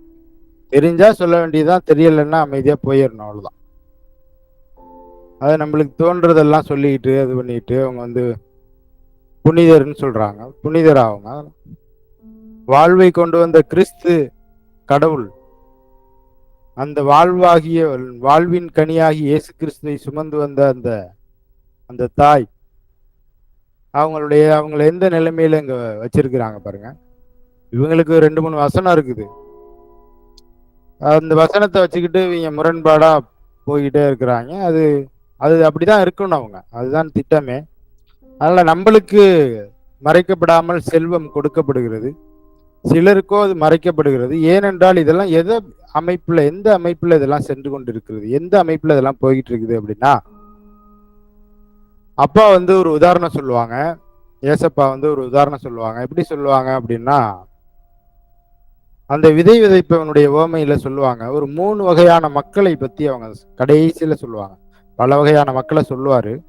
கடைசியில அந்த நல்ல நிலத்தில விழுந்ததே அவர் 3 வகையா பிரிப்பார் ஆண்டவர். சிலர் 30ஆகவும், சிலர் 60ஆகவும், சிலர் 100ஆகவும் அப்படின்னு சொல்லுவார். இந்த நல்ல நிலத்தில் விழுந்தவங்களே இப்படிதான் அவங்க பலன் கொடுக்கிறவங்களா இருக்கிறாங்க. ஸோ அதனால எல்லாருமே எல்லாமே தெரிஞ்சுக்கணுமா அப்படின்லாம் கிடையாது. எல்லாருமே எல்லாமே எதுக்கு தெரிஞ்சுக்கணும்? அதெல்லாம் தெரிஞ்சுக்க வேண்டிய அவசியம் இல்லை. அது தெரிஞ்சுக்க கூடிய மாதிரி அந்த அமைப்புமே இல்லை.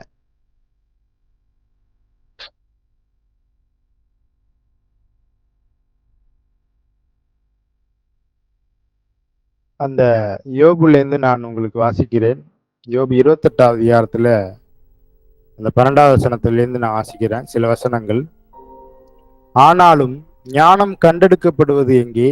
புத்தி விளையிட விளைய விளைய விளைய புத்தி விளையாடுகிற இடம் எது?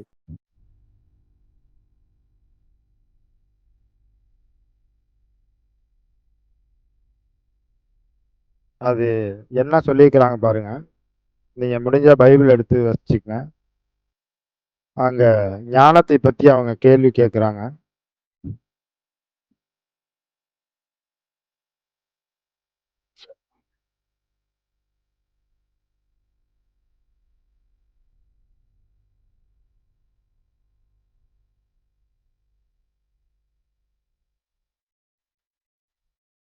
ஆனாலும் ஞானம் கண்டெடுக்கப்படுவது எங்கே? புத்தி விளைகிற இடம் எது? அதன் விலை மனுஷனுக்கு தெரியாது. அது ஜீவனுள்ளோருடைய தேசத்திலே அகப்படுவதில்லை. இந்த முக்கியமான ஒரு வசனம். இது 13வது வசனத்தை எல்லாரும் குறிச்சு வச்சுக்கங்க. அதன் விலை மனுஷனுக்கு தெரியாது. மாதாவை பத்தி இங்க யாருக்குமே தெரியாது. அதுதான் உண்மை. அது ஜீவனுள்ளோருடைய தேசத்திலே அகப்படுவதில்லை. இதை கண்டுபிடிக்கவே முடியாது ஒருத்தனுமே. இதுதான் மாதா, அதுதான் மாதா அப்படின்லாம் சொல்லுவாங்க. கண்டுபிடிக்க முடியாது. அது என்ன ஏன் கண்டுபிடிக்க முடியாதுன்னா, இந்த யோபு 28வது அதிகாரம் 13வது வசனத்துல ரொம்ப தெளிவாவே ஆண்டவர் சொல்லியிருக்கிறார். கடவுள் சொல்லியிருக்கிறாரு. மறுபடியும் சொல்றேன், இதெல்லாம் நீங்க எல்லாருமே நம்பியே ஆக வேண்டும் அப்படின்லாம் யாரையுமே கட்டாயம்லாம் படுத்தல. உங்கள் காதுகள் பட கேட்டுக்கொள்ளுங்கள். மற்றபடி நீங்கள் ஏற்றுக்கொள்வது ஏற்றுக்கொள்ளாதெல்லாம் உங்களுடைய தனிப்பட்ட விருப்பம். அதன் விலை மனுஷனுக்கு தெரியாது. அது ஜீவனுள்ளோருடைய தேசத்திலே அகப்படுவதில்லை. ஜீவனுள்ளோருடைய தேசத்திலே அகப்படுவதில்லை அப்படின்னு சொல்லிட்டாங்க ரொம்ப தெளிவா. அடுத்தது சொல்றாரு பாருங்க 14வது வசனம். ஒவ்வொரு வசனத்துக்கும் மிக அதிகமான உள்ளர்த்தங்கள், அநேக ஜோடி வசனங்கள்லாம் இருக்குது.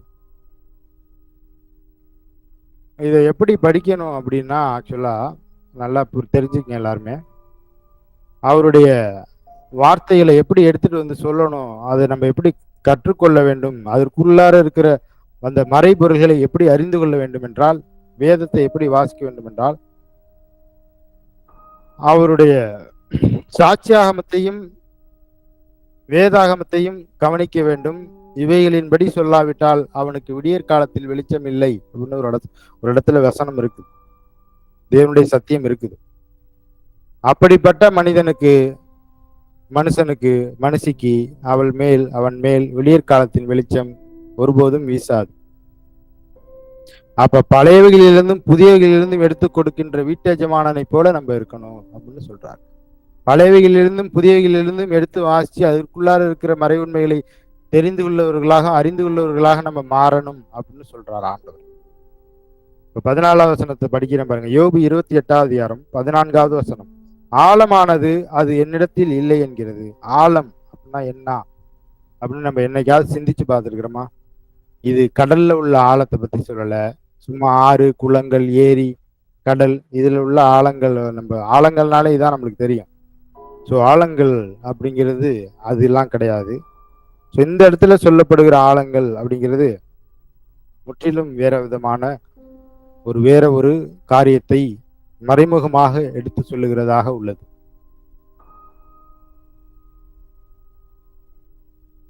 ஒரு ஒரு சிறிய காரியத்தை மட்டும் நான் உங்களுக்கு சொல்றேன். இது நிறைய தாட்டி நான் உங்களுக்கு சொல்லியிருக்கிறேன். ஆனா அதுக்குள்ளார நிறைய அர்த்தங்கள் இருக்கிறதுனால திருப்பி நான் உங்களுக்கு ஞாபகப்படுத்துகிறேன். மனிதனுக்கு முதலில் உருவாகக்கூடியது வந்து ஹார்ட் தான் உருவாகும். இதெல்லாம் நம்ம எல்லாருக்குமே தெரியும். முதல்ல ஹார்ட் தான் உருவாகும். மூளையெல்லாம் உருவாகி அதற்கு அங்கேருந்து கமாண்ட் எல்லாம் வராது. மூளையே உருவாகுது. ஃபர்ஸ்ட் ஹார்ட் உருவாகி அதற்கு வந்து அது துடிக்கக்கூடிய அந்த கட்டளை யார் கொடுக்கிறது? எங்கேருந்து வருகிறது? அது எங்கேருந்து அது ரிசீவ் பண்ணுது அந்த கட்டளையை? இதெல்லாம் நம்மளால புரிஞ்சுக்க முடியாது. இது டாக்டர் அந்த சயின்ஸ் படி அவங்க நிறைய சொல்லுவாங்க. ஸோ என்னத்தை சொல்லியிருந்தாலும் சரி, அது கடவுளுடைய துணை இல்லாமல் ஒரு ஜீவராசியும் இங்க வந்து ஒண்ணுமே வந்து இயங்க முடியாது. எல்லாவற்றிற்கும் ஒரு ஒரு ஒளி தேவை. அது கடவுளுடைய ஒளி. ஒரு பொருள் தேவை. ஸோ அந்த ஹார்ட்டுக்கு நீ இப்படி துடின்னு சொல்றது யார் சொல்றா? இந்த ஹார்ட்டுக்கு யார் சொல்றா? அது பாருங்க இந்த வசனத்தை. ஆழமானது அது என்னிடத்தில் இல்லை என்கிறது, சமுத்திரமானது அது என்னிடத்தில் இல்லை என்கிறது. இப்போ ஆழம்னா சமுத்திரத்தில் உள்ள ஆழம்னு சொல்றோம் பார்த்தீங்களா, இல்லைன்னு சொன்ன பார்த்தீங்களா, அது உடனே அடியிலேயே சொல்லிக்கிறாங்க பாருங்க. சமுத்திரத்திற்கும் மேலே சொல்லப்பட்ட ஆழத்திற்கும் சம்பந்தம் இல்லை.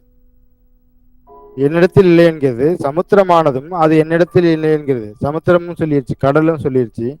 அதற்கு ஈடாக தங்கத்தை கொடுக்கவும் அதற்கு கிரயமாக வெள்ளியை நிறுத்தவும் கூடாது. இந்த இடத்துல தங்கமும் வெள்ளியும் அப்படின்னு சொல்லுகிறது வந்து மறைமுகமாக வேற ஒரு காரியத்தை சொல்லியிருக்கிறாங்க. ஸோ இதெல்லாம் போய் எல்லாம் சொல்லியிருக்கிறாங்க என்ன அப்படிங்கிறத நம்ம தேடி படிக்கணும். அவருடைய வேதத்திலே ஒன்றும் குறைபடாது, அவையில் ஒன்றும் ஜோடி இல்லாதிராது, அது இங்கே கொஞ்சமும் அங்கே கொஞ்சமும் வச்சிருக்கிறாரு அப்படின்னு சொல்லியிருக்கிறாங்க. ஸோ நீங்க ரெண்டையும் எடுத்து கம்பைன் பண்ணீங்கன்னா, ரெண்டையும் ஜாயின் பண்ணி சேர்த்தீங்கன்னா அதுக்குள்ளார இருந்து இன்னொரு வார்த்தைகளை இன்னொரு காரியத்தை ஆண்டவர் பேசுவார்.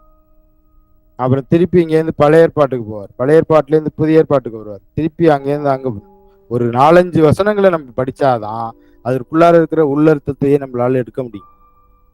ஒரே ஒரு வசனத்தை படிச்சுட்டு அப்படியே நீங்க அப்படியே எடுத்துக்கிட்டு போக முடியாது அதை. ஸோ அதனால இந்த கன்னிமரியாளினுடைய பிறந்த நாள், நம்முடைய தாயினுடைய பிறந்த நாள் என்று இந்த ஞானத்தை பற்றி நீங்கள் அறிந்து கொள்ள வேண்டும். ஏனென்றால் அந்த கன்னிமரியாளை பற்றி இங்கே யாருக்குமே எதுவுமே தெரியல. உங்க புனிதர் லிஸ்ட்ல ஏன் சேர்த்து வச்சிருக்கிறாங்க அப்படின்னா, அது ஜீவனுள்ளோருடைய தேசத்திலே ஒருபோதும் அகப்படாது, அறிய போகிறதும் கிடையாது, தெரிய போகிறதும் கிடையாது. ஆனால் எவன் மேல் இரக்கமாயிருக்க சித்தமாயிருக்கிறேனோ அவன் மேல் இரக்கமாயிருப்பேன், எவன் மேல் உருக்கமாயிருக்க சித்தமாயிருக்கிறேன் அவன் மேல் உருக்கமாயிருப்பேன் அப்படின்னு சொல்றார். அது எதுக்கு சொல்லியிருக்கிறாரு? அப்பன்னா நம்மளுக்கு வெளிப்படுத்துவாரு, நம்மளுக்கு மாதாமாவை பத்தி தெரியப்படுத்துவாருன்னு அர்த்தம். இன்னைக்கு பல பேர் மாதாமாவெல்லாம் மறந்துட்டு போய்கிட்டு இருக்கிறாங்க. மாதாவை பத்திலாம் பேச வேண்டிய அவசியம் இல்லை, கிறிஸ்துவினால் தான் மீட்பு அப்படிலாம் போயிட்டு இருக்கிறாங்க. அது எல்லாமே கரெக்டு தான், கிறிஸ்துவினால் தான் மீட்பு. அந்த மீட்பையே கொண்டு வந்த அந்த தாய் எவ்வளவு முக்கியத்துவம் வாய்ந்தவங்கன்னு பாருங்க. உலகத்துல சாதாரணமா நம்ம அம்மா அப்பாவை பத்தி திட்டினாலே நம்மளுக்கு எவ்வளவு கோபம் வரும். அப்ப கடவுளுடைய அம்மாவை பத்தி பேசுனா கடவுளுக்கு எப்படி இருப்பாருன்னு நீங்க யோசிச்சு பாருங்க. கடவுளை இப்படி பேசிட்டு இருக்காங்க.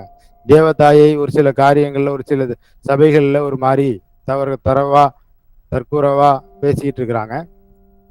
ஸோ அப்ப கிறிஸ்து எப்படி இருப்பாருன்னு பாருங்க. அது அவருடைய கோபம், குமாரன் கோபம் கொள்ளாமலும் நீங்கள் வழியிலே அழியாமலும் அவருடைய பாதத்தை முத்தம் செய்யுங்கள் அப்படின்னு ஒரு வசனம் வச்சிருக்கிறாங்க. எப்படிப்பட்ட கோபம் வரும்? யார் அழிக்க போகிறது? யார் நீதி தீர்ப்பு யார் கொடுக்க வர்றாங்க? யார் எல்லாத்தையும் அவருடைய குமாரனுடைய செங்கோல் வந்து சகலத்தையும் நொறுக்கி போட போகுது. அப்ப யாரு தான் அழிக்க போறா அப்படின்னு நீங்க நல்லா தேடி வாசிங்க. அதனால போய் நம்ம அம்மாவெல்லாம் போய் அப்படி பேசக்கூடாது. எப்படி பேசலாம்? அப்படி எப்படி பேசலாம்? அதற்கு ஈடாக தங்கத்தை கொடுக்கவும் அதற்கு கிரயமாக வெள்ளியை நிற்கவும் கூடாது. ஓபேரின் தங்கமும் வெளியேறப்பெற்ற கோமதமும் இந்திர நீலக்கல்லும் அதற்கு ஈடல்ல. ஸோ இந்த சொல்லப்பட்ட இந்த இடத்துல சொல்லப்பட்டது எல்லாமே முக்கியமான ஒரு காரியங்கள். ஓபேரின் தங்கமும் வெளியேறப்பட்ட கோமேதகமும் இந்திர நீலக்கல்லும் அதற்கு ஈடல்ல. இதெல்லாமே ஒவ்வொன்று தனித்தனியான ஒரு எல்லாவற்றையும் கொஞ்சம் ஓப்பனா சொல்ல முடியாது இப்போதைக்கு. நீங்க கொஞ்சம் பின்பற்றி இதை கண்டினியூ பண்ணி நீங்க வந்துகிட்டே இருங்க. ஆண்டவர் வெளிப்படுத்துவார், கண்டிப்பா எல்லாத்தையும் வெளிப்படுத்துவார். ஆண்டவர் சொன்னார்னா உங்களுக்கு கொஞ்சம் கொஞ்சமா சொல்றேன். எல்லாத்தையும் சொன்னோம்னா நம்மளுக்கு புரியாது, வேற ஒன்றும் இல்லை.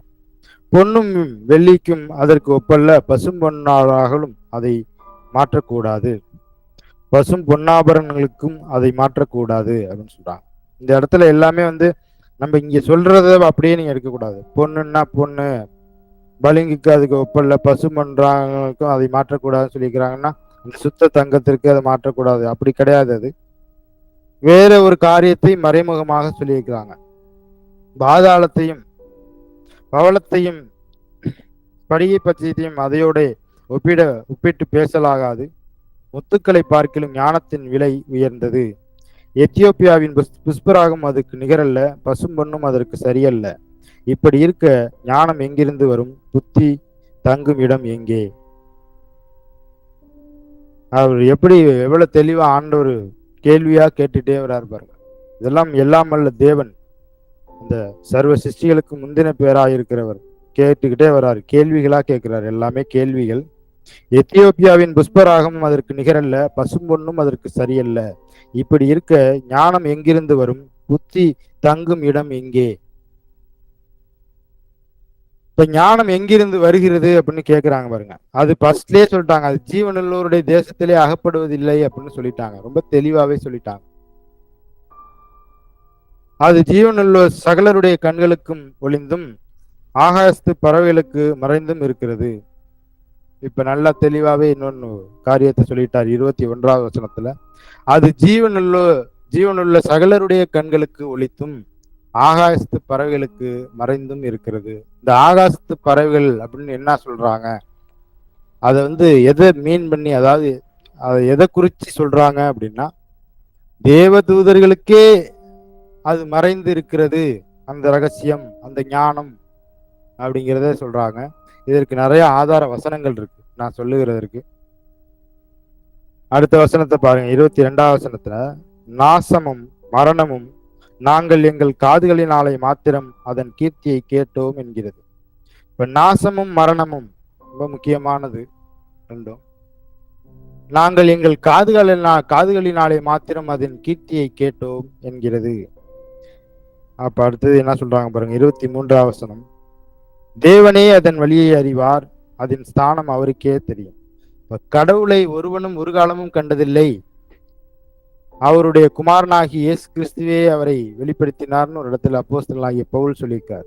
பிதாவை ஒருவனும் ஒரு காலமும் கண்டதில்லை, அவருடைய மடியில் இருக்கிற குமாரனே அவரை வெளிப்படுத்தினார்னு சொன்னார். இங்க நிறைய தற்கூறிகள் என்ன பண்ணிட்டு இருக்கிறாங்கன்னா, நான் பிதாவை போய் பார்த்துட்டு வந்தேன், பிதா அங்க சேர்ல உட்கார்ந்தாரு, இங்க இதுல உட்கார்ந்தாரு, நாங்க பிதாவுக்கு மேலே ஏறி போய் ரிசர்ச் பண்ணிட்டு இருக்கிறோம்.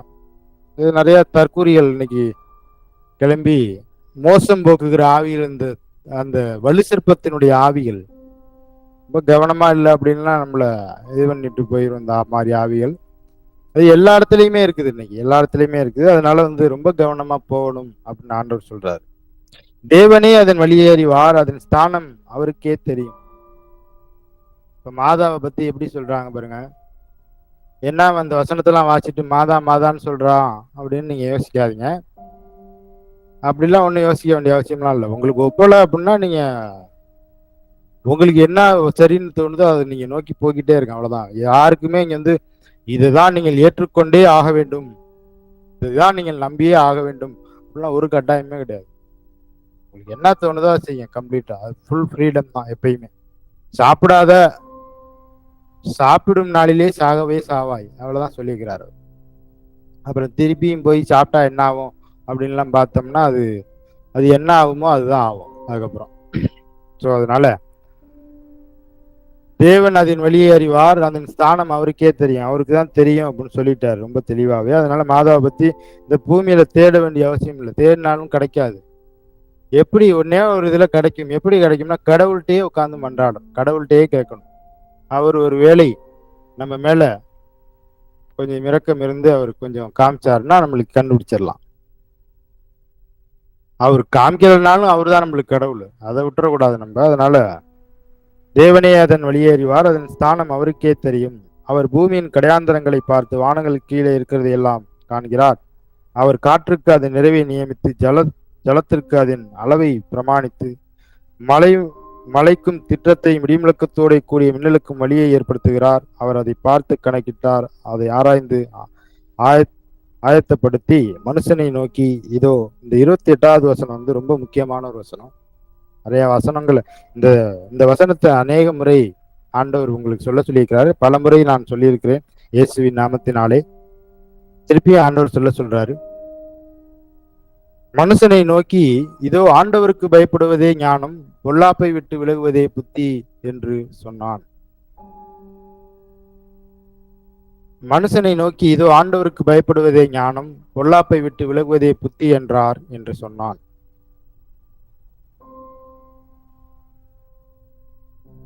தேவனுக்கு பயப்படுவதுதான் ஞானம். அப்ப மாதாம்மா ஃபர்ஸ்ட் என்ன சொல்றாங்க பாருங்க, இதோ உம்முடைய அடிமை உம்முடைய வார்த்தையின்படி எனக்கு ஆகட்டும் அப்படின்னு சொல்றாங்க. அப்ப வந்து தோட்டத்தில் இருக்கிற சகல விருட்சகங்களின் கனியை நீங்கள் புசிக்கலாம், ஆனால் தோட்டத்தின் மத்தியில் இருக்கிற விருட்சகத்தின் கனியை குறித்து நீங்கள் சாகாதபடிக்கு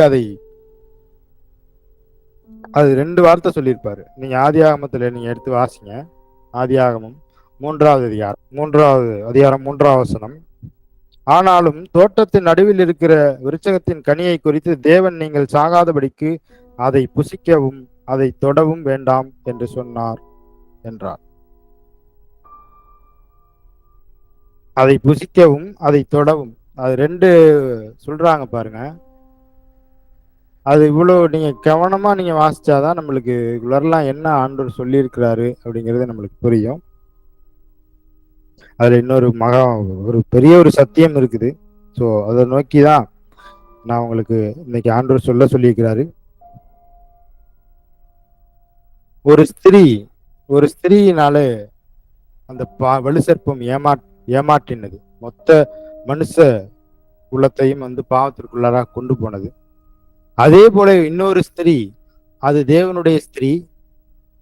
எப்படி தேவனுடைய ஸ்திரீ அப்படின்னு சொல்றேன்னு பாருங்களேன். சங்கீதம் 45வது அதிகாரம், அதிலிருந்து சில வசனங்களை வாசிக்கிற பாருங்க. 9வது வசனம். உமது நாயகிகளுக்குள்ளே அரசரின் குமாரத்திகள் ஒன்று ராஜஸ்திரி ஓபேரின் தங்கம் அணிந்தவளாய் உமது வலது வருஷத்திலே நிற்கிறாள். வலது வருஷத்துல யாரு இருப்பா எப்பயுமே?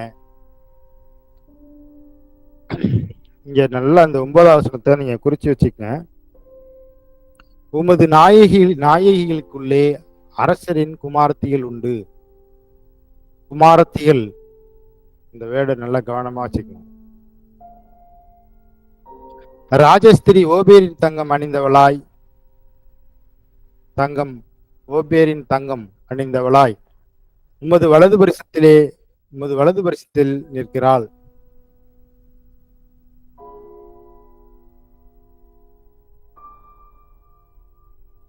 குமாரத்தியே கேள், நீ உன் செவியை சாய்த்து சிந்தித்துக்கொள், உன் ஜனத்தையும் உன் தகப்பன் வீட்டையும் மறந்துவிடு. அடுத்த 10வது வசனத்துல அது நம்மளுக்கு சொல்றாரு. 9வது வசனத்துல யார சொல்றாரு? எல்லாமே மறைமுகமாக சொல்லப்பட்டிருக்கிற வசனங்கள். 45ல அந்த 9வது வசனம் ரொம்ப முக்கியமான ஒரு வசனம். அப்புறம் 11வது வசனத்தை நான் வாசிக்கிறேன் பாருங்க. அப்பொழுது ராஜா உன் அழகில் பிரியப்படுவார், அவர் உன் ஆண்டவர், ஆகையால் அவரை பணிந்து கொள். தீர்க்குமாரத்தை காணிக்கை கொண்டு வருவாள், ஜனங்களில் ஐஸ்வர்யவான்களும் உன் தயவை நாடி வணங்குவார்கள். தீர்க்குமாரத்தை காணிக்கை கொண்டு வருவாள், ஜனங்களில் ஐஸ்வர்யவான்களும் உன் தயவை நாடி வணங்குவார்கள். அந்த 3 ராஜாக்கள் போய் அந்த குழந்தைக்கு முன்னாடி அந்த பரிசு பொருள்களை, அந்த நினைவா இருக்கிற 3 பொருள்களை வச்சுட்டு யார வணங்குவாங்க? உன் தயவை நாடி வணங்குவார்கள். அப்ப 13வது வசனத்தை பாருங்க. ராஜகுமாரத்தி உள்ளாக பூரண மகிமை உள்ளவள், அவள் உடை பொற்சகையாய் இருக்கிறது. ராஜகுமாரத்தி அப்படின்னு ஒரு இடத்துல சொல்றாங்க, ராஜஸ்திரி அப்படின்னு ஒரு இடத்துல சொல்றாங்க. இதுல இருந்து நம்மளுக்கு என்ன தெரிஞ்சுக்கணும் அப்படின்னா, மாதாம்மா வந்து ஒரு இடத்துல ராஜகுமாரத்தியா இருக்கிறாங்க. அதே மாதிரி இன்னொரு இடத்துல ராஜஸ்திரியா இருக்கிறாங்க. ராஜஸ்திரின்னா குயின். அம்மாவை கூட சொல்லுவாங்க இந்த குயின் ஆஃப் ஹெவன் அப்படின்னு சொல்லுவாங்க. நிறைய இருக்கு அவங்களுடைய பேர். The gate of heaven, morning star, விடியற்காலத்தின் விண்மீன், நிறைய சொல்லுவாங்க.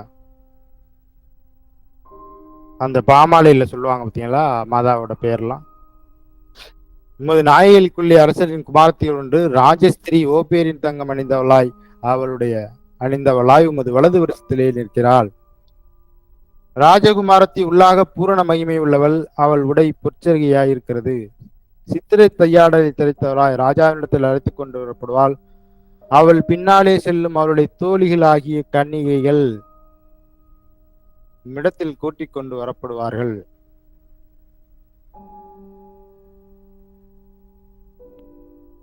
இது எல்லாமே ரொம்ப முக்கியமான ஒரு வசனம்.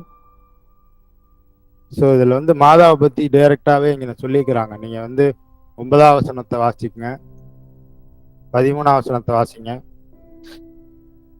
14வது வசனம். நீங்க அந்த 1லேருந்தே வாசிங்கனாவே மாதா இடையில நீங்க அந்த வசனங்கள் எல்லாம் கண்டுபிடிச்சிடலாம். நீங்க பொறுமையா வாசிங்க, பொறுமையா வாசிங்க. எவ்வளவு முக்கியத்துவம் வாய்ந்தவங்க மாதா அப்படின்னு பாருங்க. இதெல்லாம் வந்து சாதாரணமா நம்ம இதெல்லாம் கண்டுபிடிக்க முடியாது. இன்னும் நம்ம வந்து இதுல எல்லாம் ஞானாகமத்துல எல்லாம் பார்த்தோம்னா இன்னும் அநேக இடங்கள்ல சொல்லியிருப்பாங்க.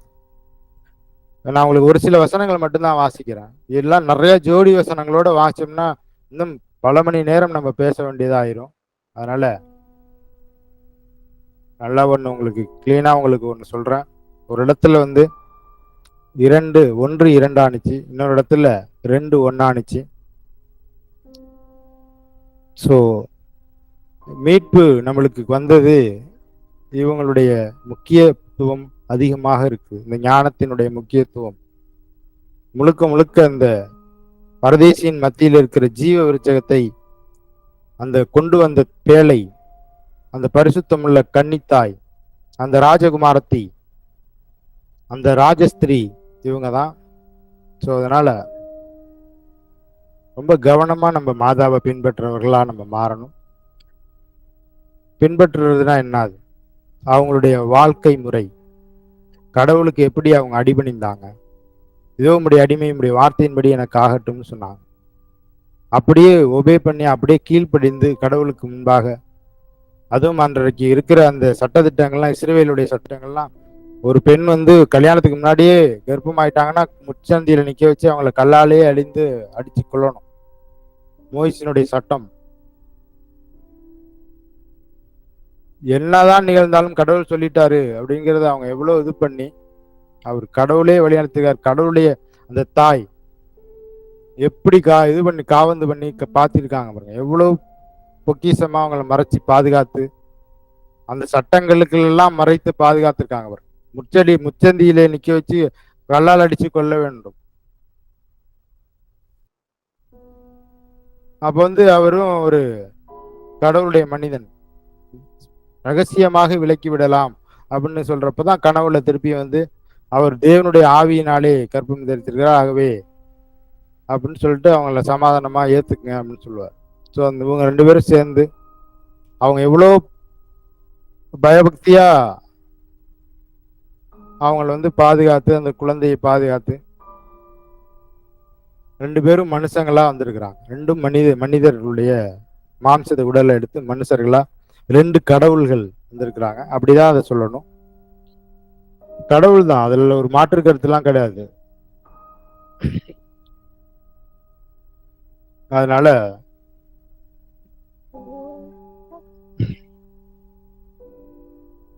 நம்மளுடைய தாயை நம்ம வந்து கனப்படுத்தணும், கனவீனப்படுத்திடக்கூடாது. எப்பயுமே பரிசுத்தமுள்ள தாய், கன்னித்தாய். அந்த வேளாங்கண்ணில எல்லாம் அந்த கொடியேற்றுறதெல்லாம் பாருங்க, எத்தனை லட்சக்கணக்கான பேர் வராங்க பாருங்க. ஜனங்களில் ஐஸ்வர்யவான்கள் உன் தயவை நாடி வணங்குவார். எல்லா உலகத்திலேருந்து எல்லா இடத்துல இருந்தும் அவருடைய தயவை நாடி நாடி அவங்க அந்த இடத்துக்கு வராங்க பாருங்க. மாதா கோயில் எங்கெல்லாம் இருக்கோ எல்லா இடத்துலையும் கும்பல் கூடிரும். அது மாதாவுடைய அந்த ஞானத்திற்கே உண்டான அது ஒரு மகிமை, அது கடவுளுடைய மகிமை. அது ராஜகுமாரத்தி, அது ராஜஸ்திரீ. ஸோ இதெல்லாம் வந்து எல்லாருக்குமே சொன்னா எல்லாருக்குமே யார் யாருக்கெல்லாம் இதெல்லாம் தெரியக்கூடாதோ அவங்களாம் ஏற்றுக்க மாட்டாங்க. போய் யாரோடையும் தர்க்கம் பண்ணாதீங்க. அவங்க ஏற்றுக்கொண்டு வர வேண்டும் என்று அதெல்லாம் நீங்க போராடாதீங்க. யார் யாருக்கெல்லாம் கடவுள் விருப்பப்படுத்தி வெளிப்படுத்தணும்னு நினைக்கிறாரோ அவங்க மட்டும்தான் அதெல்லாம் புரிஞ்சுக்க முடியும், வர முடியும். ஸோ நம்ம திட்டத்தின்படி செயல்பட வேண்டும் என்று கடவுளை நீங்கள் நினைக்காதீங்க. கடவுளுடைய திட்டத்தின்படி நம்ம செயல்பட வேண்டும் அப்படின்னு நீங்க மாறிக்கீங்க. அதுதான் அது நம்மளுக்கு நன்மையை கொண்டு வரும், நன்மையை கொண்டு வரும். ஆதியாகமம் 3வது அதிகாரம் 15வது வசனம். உனக்கும் ஸ்திரீக்கும் உன் வித்துக்கும் அவளித்துக்கும் பகையை உண்டாக்குவோம். அவள் உன் தலையை நசுக்குவார், நீ அவர் குதிங்காலை தீண்ட முயல்வாய் அப்படின்னு தான் இருக்கும். இங்க நசுக்குவாய் அப்படின்னு இருக்கு. தீண்ட முயலும் அது அது ஒன்றும் பண்ண முடியாது. ஆனா அது நசுக்கிட்டாங்க, அதெல்லாம் தலையை முன்னாடியே அவங்க நசுக்கிட்டாங்க. இந்த இடத்துல நீங்க நல்லா தெரிஞ்சுக்க வேண்டியது என்னன்னா, ஒரு பெரிய மறைபொருள் இது. உனக்கும் ஸ்திரீக்கும் உன் வித்துக்கும் அவள் வித்துக்கும். அது எப்படி ஒரு ஒரு மனுஷி, ஒரு ஃபீமேல், ஒரு பெண்குள்ள இருந்து எப்படி ஒரு வித்து எப்படி வர முடியும்? ஒரு சீடு எப்படி வர முடியும்? அப்ப யாராவது சீடு ப்ரொவைட் பண்ணணும்ல, அதாவது கொடுக்கணும், சீடை கொடுக்கணும். அப்ப அதுல இருந்து நீங்க தெரிஞ்சுக்க வேண்டியது என்ன அப்படின்னா, நம்மளுக்கு ஆண்டவர் நம்மளுக்கு என்ன சொல்ல வர்றாரு அப்படின்னா, அந்த அம்மா வந்து 2 பேராகவும் சேர்ந்து இருக்கிறாங்கன்னு அர்த்தம். 2 பேரும் ஒன்னா இருக்கிறாங்கன்னு அர்த்தம். 1 2 ஒன்றாகி அப்படின்னு அர்த்தம். அப்ப உன்னதமான தேவனுடைய ஆவி உண்மையில் வரும். உன்னிடத்திலிருந்து பிறக்க போகிறது தேவனுடைய குமாரன் எனப்படும். அது மகிமையின் கர்த்தர். அது எல்லோரையும் மீட்கும் பொருளாக ஈடுபலியாக கொடுக்கப்பட்டிருக்குது மனுஷ குலத்துக்கு. இந்த இடத்துல ரொம்ப முக்கியமான ஒரு ரகசியத்தை மறைச்சு வச்சிருக்கிறாங்க. இதுக்குள்ளார ஒரு ஆழமான ஒரு சத்தியம் இருக்கு, ரகசியம் இருக்கு. நல்லா உணர்ந்து பொறுமையா நீங்க எடுத்து வாசிங்க. அதாவது ஒரு மேல் ஒரு ஃபீமேல் சேரும் பொழுதுதான் ஒரு குழந்தை வந்து பிறக்கும். இதுதான் நீதி. இது இப்படிதான் அந்த அமைப்பு இருக்கு. அப்படிதான் அமைப்பு உருவாக்கி வச்சிருக்காரு ஆண்டவர். ஒரு பெண் மட்டும் தனியா இருந்து ஒரு குழந்தையை பெற்றெடுக்க எப்பயுமே முடியவே முடியாது. அதே போலதான் ஆணும் ஒரு குழந்தையை தனியாக இருந்து பெற்றெடுக்க ஒரு வாய்ப்புமே கிடையாது. 2 பேரும் சேரணும். அந்த 2ம் ஒன்றாக வேண்டும். அப்பொழுதுதான் அதுல இருந்து ஒரு குழந்தை வரும். இப்படிதான் அந்த அமைப்பை வச்சிருக்காங்க ஆண்டவர்.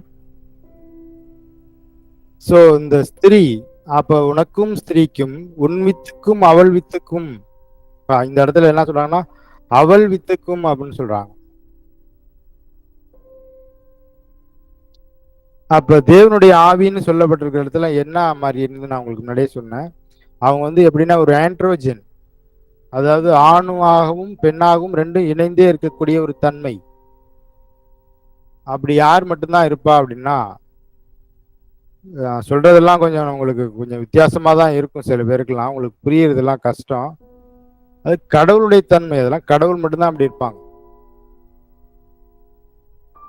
அப்புறம் எப்படி குழந்தைய வந்து நான் வந்து புருஷனை அறியனே இது எப்படி ஆகும் அப்படின்னு கேட்பாங்க அம்மா. அப்ப சொல்லுவாரு ஆண்டவர், இந்த கேப்ரியல் மூலியமா கடவுளுடைய வார்த்தை கேப்ரியல் சொல்லுவாரு, உன்னதமானவர் உண்மையில் வருவார், தேவனுடைய ஆவி உண்மையில் நிழலிடும், உன்னிடத்தில் இருந்து பிறக்க போவது பரிசுத்தம் உள்ளது, அது தேவனுடைய குமாரன் எனப்படும் அப்படின்னு சொல்லுவாங்க.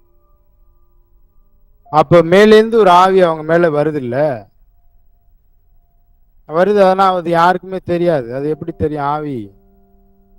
ஆனா இன்னைக்கு என்ன சொல்றாங்கன்னா, ஆவியானவர்னு ஒண்ணு கிடையவே கிடையாது, ஹோலி டிரினிட்டியே இல்லைன்னு சொல்றாங்க, பரிசுத்தாவியே கிடையாதுன்னு சொல்றாங்க.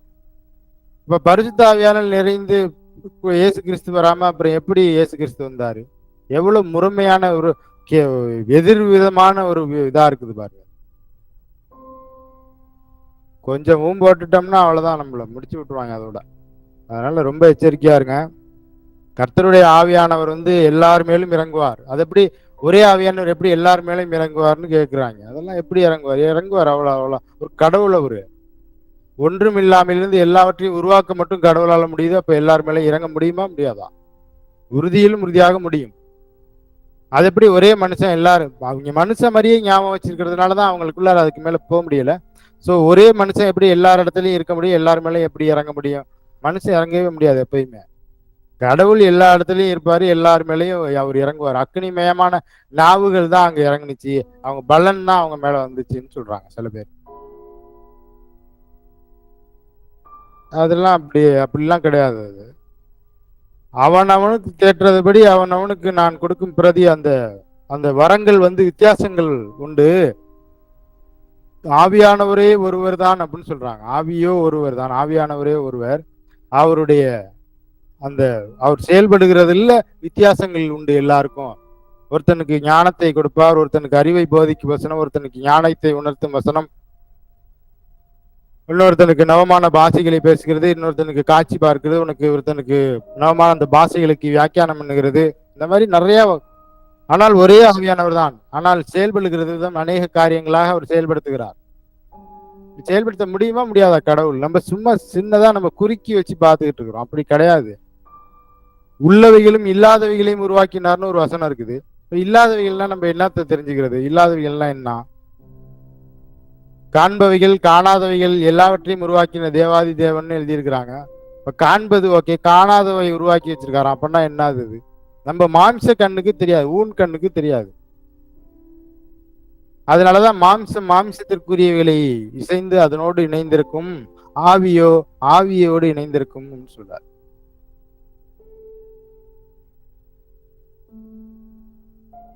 அதனாலதான் நம்மளுக்கு எப்படி ஆண்டவர் என்ன சொல்றாருன்னா, மாம்சத்தின்படி நம்ம நடந்தோம்னா மாம்சத்தின்படிதான் நம்ம உலகத்தோடு தான் இணைந்து உலகத்தினுடைய இச்சைகளின்படிதான் நம்ம வாழ்வோம். அது சொல்லுகிற வசனத்தின்படி இந்த வலு சிற்பத்தினுடைய பெரிய ஒரு கூட்டம் இருக்குது, பெரிய பெரிய டீம். அது அந்த மாதிரி வலு சிற்பம் மாதிரி இன்னும் அநேக ஆயிரம் தீயாவிகள் இருக்குது. அவிகளுடைய கட்டுப்பாட்டுக்குள்ளதான் மாம்சம் இயங்கி கொண்டிருக்குது.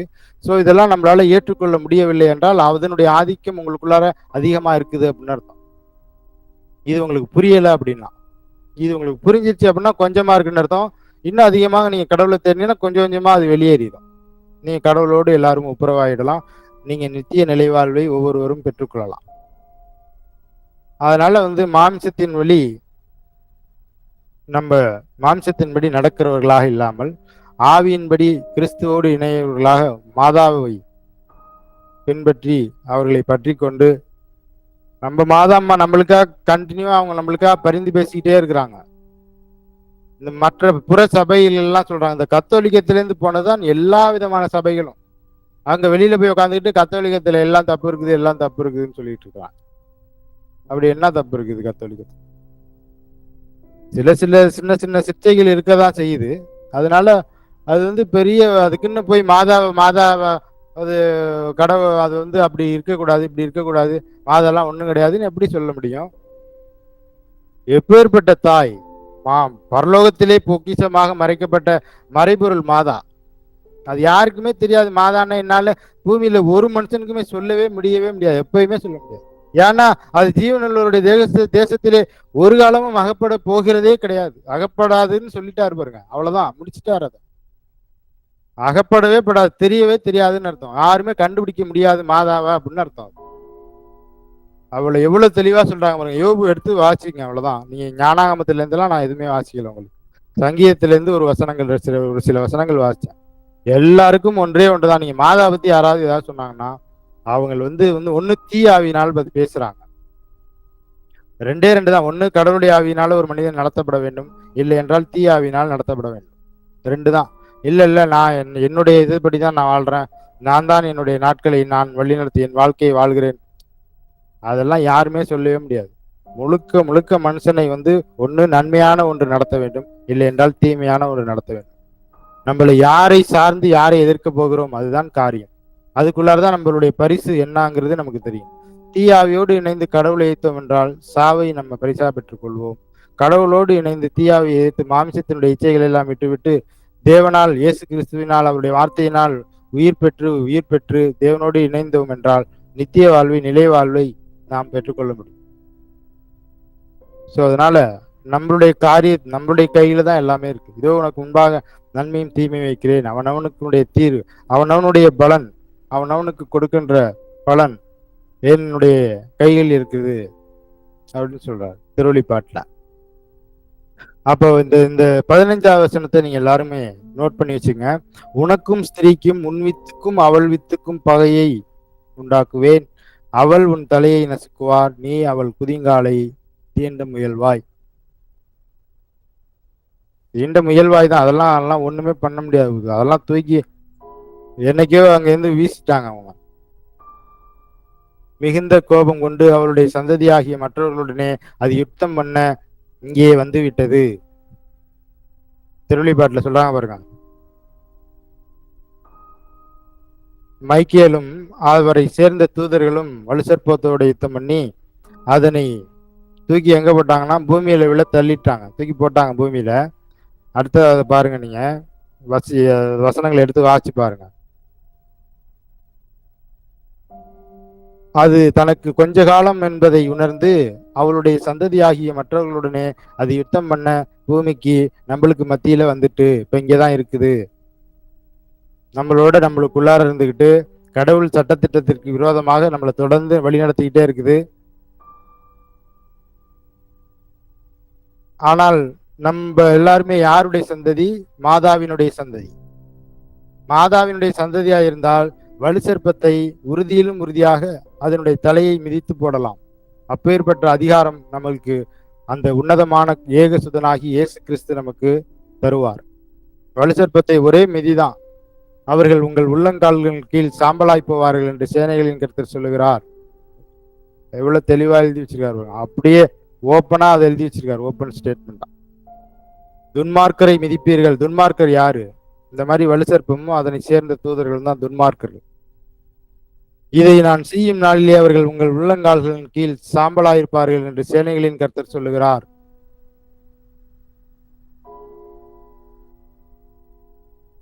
உனக்கும் ஸ்திரீக்கும், இது பெரிய ஒரு கான்செப்ட். அந்த சீடு, அந்த சீடு தியாலஜி அப்படின்னு ஒன்று பெரிய ஒரு காரியம். இதை பற்றிலாம் நம்ம பேசணும்னா பல மணி நேரம் பேசணும். அப்போ ராஜஸ்திரீ உள்ளாக பூரணமுள்ளவள், அவருடைய உரை பொற்சருகையாய் நிறைந்துள்ளது. அவருடைய உடை பொற்சருகையாய் நிறைந்துள்ளது. சங்கீதம் 45 வாசிச்சோம். ஏதோ சூரியனை ஒரு ஆடையாக ஒரு ஸ்திரீ அணிந்திருந்தால் அப்படின்னு படிக்கிறோமா? அப்ப நீங்க ரெண்டையுமே சேர்த்து பாருங்க, பொற்சரிகையையும் சூரியனையும் சேர்த்து பாருங்க. அவர் சிரசின் மேல் 12 நட்சத்திரங்களும் அவருடைய பாதத்திலே சந்திரனும். இப்ப யாரு இது? கன்னித்தாய், பரிசுத்தமுள்ள கன்னித்தாய், ஏகபத்தினி, இயேசு கிறிஸ்துவினுடைய தாய், நாம் ஒவ்வொருவருடைய தாய். நம்ம எல்லாருக்குமே தாய் தான் அவங்க, எல்லாருக்குமே தாய். நம்ம எத்தனை பேர் மாதாவை நம்மளுடைய தாயின்னு ஏற்றுக்கொள்றோமோ அத்தனை பேருக்கும் தாய். சில கடினமான ஆவிகள் ஏற்றுக்கொள்ளாது எப்பயுமே. ஸ்திரீ, சாதாரண பெண் அப்படின்னு சொல்லுவோம். அதெல்லாம் வலுசற்பத்தினுடைய கேட்டகரி. அது அந்த டீம், வலுசற்பத்தின் டீம். அது எப்பயுமே ஏத்துக்காது. சாதாரணமான ஒரு பெண் அவங்க அப்படி இன்னும் மோசமாலாம் பேசுவாங்க. அதெல்லாம் வலுசற்பத்தோடைய டீம். அவங்க அப்படிதான் பேசுவாங்க. அன்றியும் ஒரு பெரிய அடையாளம் வானத்திலே காணப்பட்டது. ஒரு ஸ்திரீ சூரியனை அணிந்திருந்தால் அவள் பாதங்களின் கீழே சந்திரனும், பாதங்கள் கீழே சந்திரன் இருக்குதான். யார் அந்த சந்திரன்? இப்ப இந்த சந்திரன்ட்டு இருந்து நம்ம விடுதலை ஆக வேண்டும். நம்மளை கட்டி வச்சிருக்கிறாங்க. அதனாலதான் மாதாவை நம்மளால ஏற்றுக்கொள்ள முடியல யாராலையும். அவள் சிரசின் மேல் 12 நட்சத்திரங்களும் கிரீடமும் இருந்தன. அவள் கர்ப்பவதியாயிருந்து பிரசவ வேதனை அடைந்து பிள்ளை பெறும்படி வருத்தப்பட்டு அலறினாள். இது தவறாக அநேக அந்த ஊழியக்காரர்கள் தவறாக இன்டர்பிரேஷன் பண்றாங்க. அதாவது இது விளக்கி சொல்றதுன்னு அவங்களா ஒண்ணு சொல்றாங்க யோசிச்சுக்கிட்டு. இது சபை.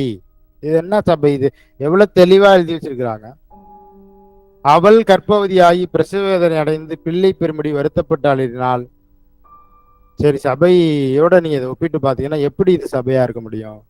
அப்பொழுது வேறொரு அடையாளம் வானத்திலே காணப்பட்டது. 7 தலைகளையும் 10 கொம்புகளையும் 10 கொம்புகளையும் தன் தலைகளின் மேல் 7 முடிகளையும் சிவப்பான பெரிய வலுசற்பமாயிருந்தது. அதன் வாள் வானத்தின் நட்சத்திரங்களில் 3 பங்கை இழுத்து அவையில் பூமியில் விழ தள்ளிற்று.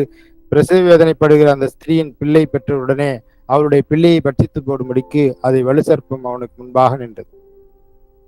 அந்த வலுசற்பம் அவளுக்கு முன்பாக நின்றது.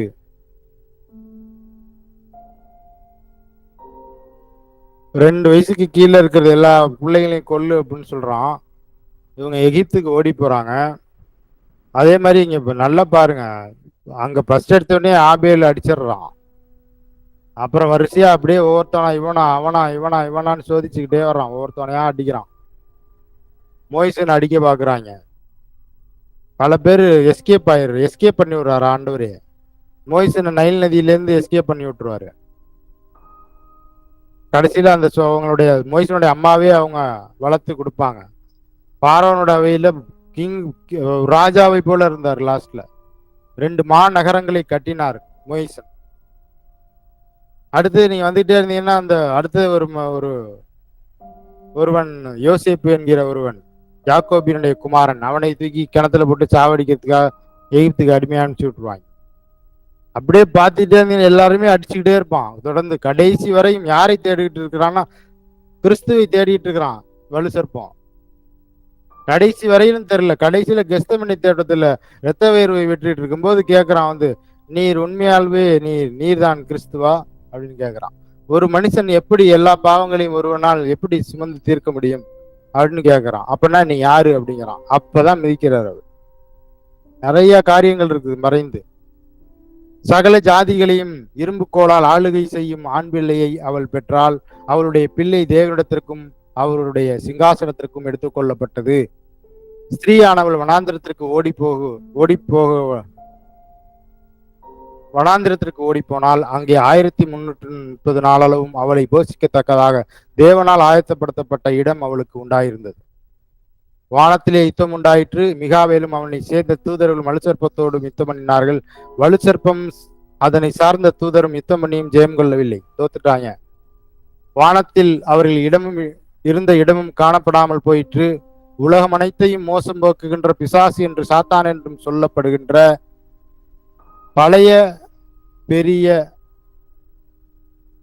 பழைய பாம்பாகிய பெரிய வலுசற்பம் தள்ளப்பட்டது. அது பூமியிலே விழ தள்ளப்பட்டது. அதோடு கூட அதை சேர்ந்த தூதரும் தள்ளப்பட்டார்கள்.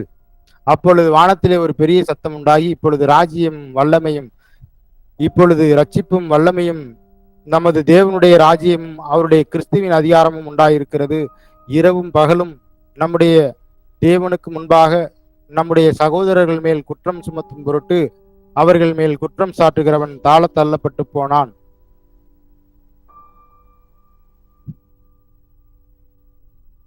13வது வசனம். வலுசற்பமானது தான் பூமியிலே தள்ளப்பட்டதை அறிந்து அந்த ஆண் பிள்ளை பெற்ற ஸ்திரியை துன்பப்படுத்தினது. ஸ்திரியானவள் அந்த பாம்பின் முகத்திற்கு விலகி ஒரு காலங்களும் அரைக்காலங்களும் போஷிக்கப்படத்தக்கதாய் வனாந்தரத்திலே தன் இடத்திற்கு பறந்து போகும்படி பெரும் கழுகின் 2 சிறைகள் அவளுக்கு கொடுக்கப்பட்டது. அப்பொழுது அந்த ஸ்திரியை வெள்ளம் கொண்டு போகும்படி பாம்பானது தன் வாயிலிருந்து ஒரு பெரிய நதி போன்ற வெள்ளத்தை அவளுக்கு பின்னாக ஊற்றியது.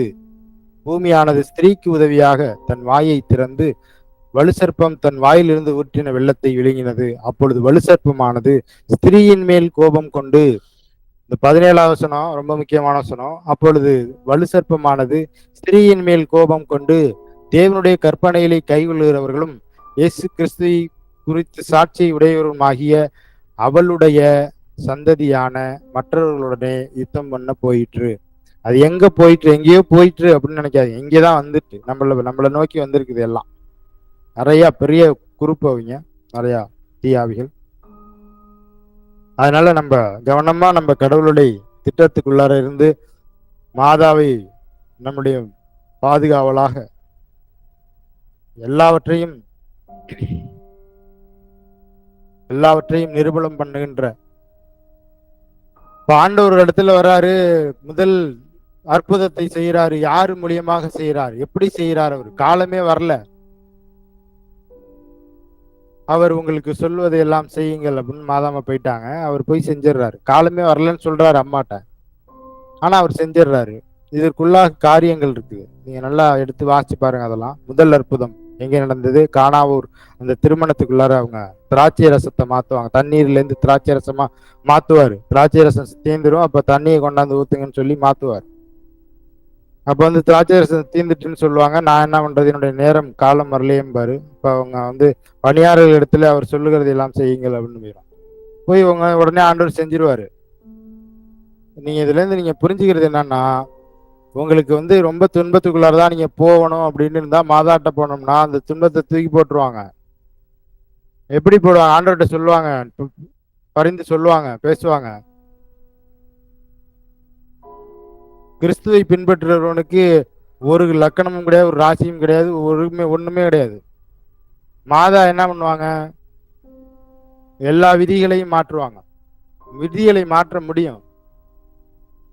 விதியை வந்து ஞானத்தினாலே மாற்ற முடியும். ஞானம்ங்கிறது மாதாம்மா. மாதாம்மாவால எல்லாவற்றையும் செய்ய முடியும். ஏசப்பாவால செய்ய முடியுமா? முடியாதா? ஏசப்பா மாதாம்மா சொல்றதை கேட்பாங்களா? கேட்க மாட்டாங்க.